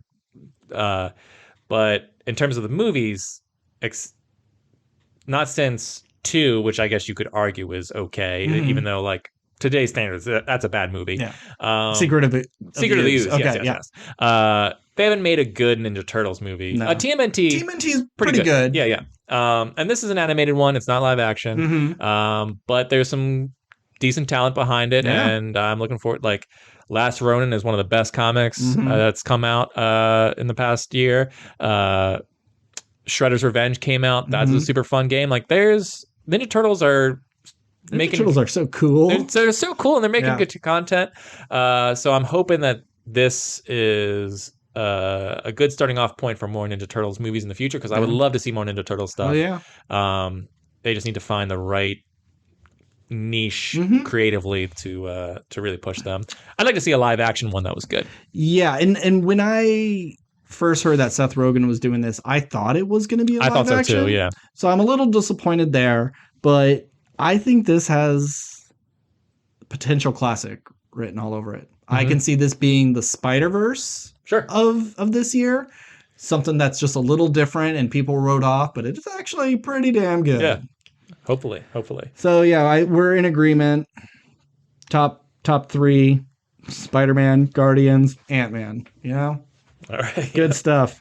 Hey, at least Sony will have one Spider-Man thing that actually is functional. And our last category is just, what's that? Movies that you may have stumbled across that you knew nothing about before you were doing your research for this list. Did you find anything that you are either excited for or just interested in seeing just because of how odd the premise is? Anything like that? Did you find anything?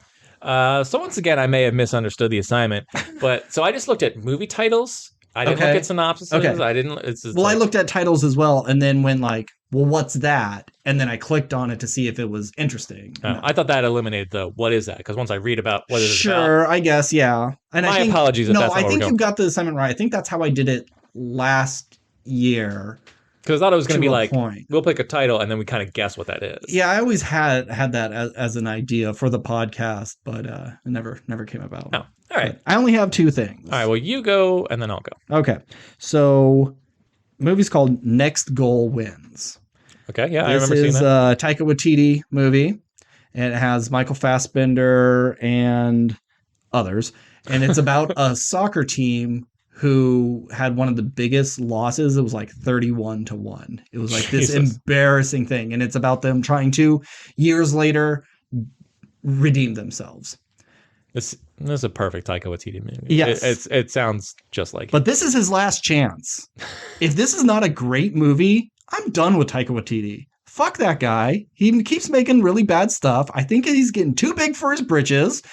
And the only thing I will care about is What We Do in the Shadows, but he's not even like a creative person on that. Besides the last two Thor movies that you didn't like, what is there another bad movie he did? Because it's like Ragnarok, I remember enjoying and seemed to be a success. And then he made Oscar-winning Jojo Rabbit, which I really liked. And then he just made another movie from the Thor universe where you're just like, this is a piece of like just one bad movie, and you're like, fuck him, he's out of here. Well, I didn't like Ragnarok. Hold on. I swear You cannot like Ragnarok, but Thor: Love and Thunder was like offensive. pure shit. Yes. There was, hold on, but I'm over him. I think he's not as funny as he thinks he is. And he's because he has been so funny in the past, it's like Judd Apatow. Like everybody loves my stuff and they love how much we improv. So then I'm gonna lean into that, and then it's too much in the next movie. And Love and Thunder showed that maybe he doesn't care about the story as much, because I think he could have made a really interesting story, and he just kind of let the actors go nuts. And he just is resting on, well, everybody loved Ragnarok, so they're going to love this too. And let's have screaming goats and really bad jokes. And so this is his last chance to win me back. Okay. Maybe it's not justified in your eyes, but fuck this guy. I just think when he does his own stuff, there hasn't been bad stuff. It's, being locked into, big budget Hollywood movie stuff where it's just like, this is to get my name out here. I'm doing this just for like the money and the recognition. And then I'll like go make my own weird shit. Sure. So I'm not. I did like Jojo Rabbit, but he was the worst part of that. His Hitler is the least funny, interesting thing about that movie. Fair enough. So my pick was The Blackening. The Blackening? Yeah. Oh, God. As in, what is that? And I scrolled over, and it's the only thing I know about it is that it's directed by Tim Story, who has directed Fantastic Four, Rise of the Silver Surfer, Taxi with Queen Latifah and Jimmy Fallon. So not a well-known director for great content. No. I think it has a huge black cast. So my only and Tim Story is black himself. Yes. Yeah. So my only thought is that this is, if just from the title, this is a horror comedy where everyone is turning black. Okay. And like the Sunny episode? Well, it's like The Happening, but instead of the trees killing people, it's people turning into black people, and it's going to be like... This sounds like a Marlon Wayans sort of parody. I don't remember if he's in it. Okay, Could be. I gotta look it up. But I could also see it going like, oh, you know how everyone's like against blackface now? Well, we're gonna do a whole movie where everyone's putting on blackface because everyone's turning black. I don't know. Or like white people are waking up in black people bodies, and then it's just like, you know, I was Susan Sarandon, but now I'm Marlon Wayans. It's like, what? How do I live in this world? It's like, oh, now I have to deal with like I'm a white person learning about like privilege and like, you know, my experience getting pulled over as a black man was much different than being a white lady getting pulled over and like that kind of stuff, and like the comedy and the awfulness that can come from both of those. So especially now, since we've gone into I wouldn't say renaissance, but through Jordan's just Peele's success of like Nope and like, you know, racial horror kind of stuff. It's like I can see this going in that direction. So that's just my guess from the title. Well, do you want to know? Sure, why not? It is a horror comedy. Okay. This is the synopsis. 7 black friends who go away for the weekend only to find themselves trapped in a cabin with a killer who has a vendetta. What an original story. Will their street smarts and knowledge of horror movies help them stay alive? Probably not. So it could be like fun, tongue-in-cheek stuff of, I know the joke of just like, man, the black one's always going to die first. And like, we're all black, you know? There's going to be those jokes. But how much can you do with that? No, I would have much rather seen M. Night Shyamalan's The Happening meets Tim Story's movies. Yeah. Yeah, and especially if this was like, you get a Marlon Wayans, you get... Can you see who the cast is? Because I think Lakeith Stanfield's in it. I think that's the only name I remember. Antoinette Robertson, Dwayne Perkins, Grace Byers, Sonequa Walls, X Mayo, Melvin Gregg, Yvonne Orgy, Jermaine Fowler, Jay Farrow, James Peterson Rogers. Jay Farrow? Jay Farrow. I must have saw Lakeith's name in another movie. Okay, never mind. Yeah. So, you know, I don't know any of those people except for Jay Farrow. Exactly. You get your black comedic actors, and I thought the blackening was going to be some of this, like a scary race baity sort of thing. Like these people are, say they go to a cabin in this small town and the whole town is just like, what are you doing here? This is not for us. And then more and more black people show up, and so they're all panicking like, oh my God, they're invading our small town. It's the blackening. Oh! That's funny. Yeah. Well, I don't care about that. Well, now I'm disappointed that that's what that is. Well, here's one that you may like. I think this is more up your alley. It's called The 7 Faces of Jane. Have you seen the trailer for this? No. This has Gillian Jacobs in it. Okay. I have seen this, the thumbnail for this. Okay.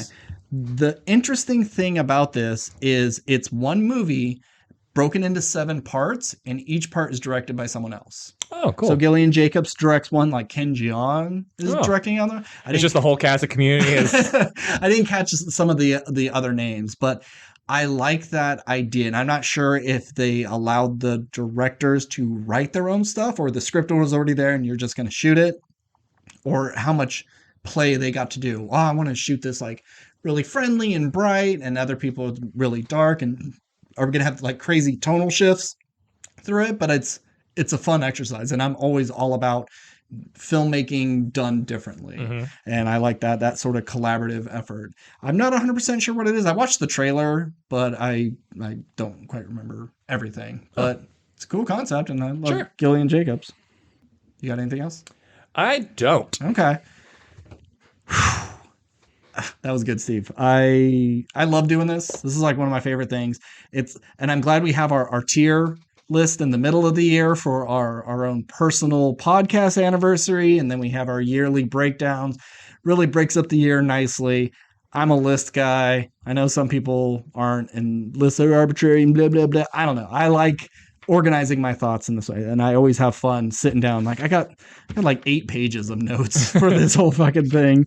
Yeah, it's fun revisiting the movies that I've seen, because it's like, oh, I forgot I watched it this year. It's like, oh, I really like that. Or it's like, oh, I totally forgot about that scene. And so like going back and revisiting stuff, it's like, it's good, because I think because there's so much content now, it pushes everything out. And it's like, and I think about it all the time, because it's like, I used to rewatch stuff all the time, and it's like, it made me appreciate things more. And it's like, no time. And it's just like, there's no time. It's like, oh, but if I watched this movie that I've seen, it's like, yeah, I like this thing, But now that's like 2 hours I don't get back, so I could watch 2 episodes of this show Yeah. or like a different movie. Mhm. It's like, I'm glad there's so much good content that I'm never bored, but I just wish I loved watching old stuff again. Yeah, I agree. I always stop myself from rewatching anything because, especially something that I've already rewatched, I always feel bad. I watch Seinfeld all the time. It's always on Comedy Central. It's just on in the background, or The Office. And like, I've seen all this so much. I could put something on, or I could just keep it on in the background. I'm fine with that. But I remember seeing somewhere that like there was 3,000 movies released this year, like worldwide. Right. Isn't that nuts to think? All those have huge crews. I'm not all, but big enough crews that you have DPs and lighting people and craft services and trailers for people. The industry is huge. And video games still make more than them, you know? A lot less video games made in a year. A lot less people working in that industry make way more than the movie industry. Well, maybe a lot less major releases, but I mean, there's tons of indie games that come out and stuff. Sure, but that one indie game had 3 people. That independent movie still had 200 people working. Gotcha. Okay, I see. Well, that was fun. I am glad we did this, and we were on the same page with a lot of stuff. Yeah, we're usually pretty combative in terms of like, you know, I've known you for over a decade, and I think I know what you're gonna like, and I let you down sometimes. Yeah. And sometimes you pitch me a movie, I was like, I have no desire to watch that, and it's like, no, what? It's actually pretty good. Yeah. And this was a good year for movies in general. Like I said, great year for horror movies, but movies on a whole were pretty good. I didn't give a lot of things A's, but there was a lot of things that I liked. Yeah, and I think like I would need to go back and look at my list of like favorite movies of the year, but what I appreciate most about this year is I had the most fun at the movie theaters I've had this year in a while. I feel like. Thanks, COVID. Thanks for kind of like forcing us to all take a step back and let the movies pile up, and then we're able to like release them all and weed out the bullshit and had just a year of great stuff. Yeah, like I have some dramas on here, but Bullet Train, Chippendales, Top Gun, Everywhere All at Once, all really fun, but also really good. And even Batman, in a certain sense, like it's a real like drag in a sense, but it's also like still a badass action film with my favorite character. Yeah, it's Batman. So yeah, it's like it may not be the year where like we all got really back into the theaters again, and cinema's not where it should be, but like this year showed like going to the theater is important. Like seeing these movies on the big screen matters, and it's such a great place to be, as long as everyone shuts their fucking mouth. Absolutely. I hope. Have you seen the I can't remember what it's called, but the screens on the wall where it like projects forward, but then it bleeds over onto the wall, so you feel more immersed. I don't think so. That looks really cool. As long as they don't cut to different scenes on the wall, as long as everything is either center or spread out, you know. Not everywhere all at once. But I don't need like someone's driving a car and then the right wall, it's someone on a phone going like, you got to make a left right now. And then it goes back to this. I don't want any of that. But for an immersive experience, like I don't need 3D, but I think that's a great idea. And I hope we see more of that. I think there's only like 4 in the nation that are doing it right now. And of course, it was in a city that I used to live in like 12 years ago. I'm like, God damn it, I could be experiencing that. Well, thanks everyone for tuning in. A bit of a longer one, not as long as some of ours, but we had a lot to talk about. So, what time are we at? Pre-editing, we are at 2 hours and 50 minutes. Jesus Christ. Yeah. So let's see what the final product will be. But 2:44. Yeah. After all this work, I spent so much time editing down, and then like I only shaved off like 4 minutes of that. God damn. But I guess it's just all the ums and the pauses and things like that. But thanks everyone for tuning in. What were your best and worst movies and TV shows of 2022? And what are you looking forward to the most in 2023?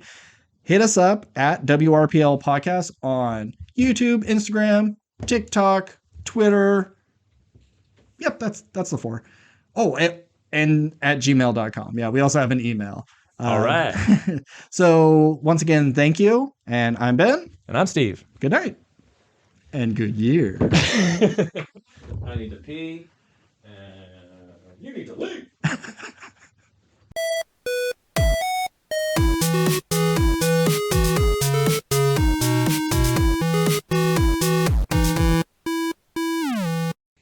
you don't see enough dick biting scenes in movies.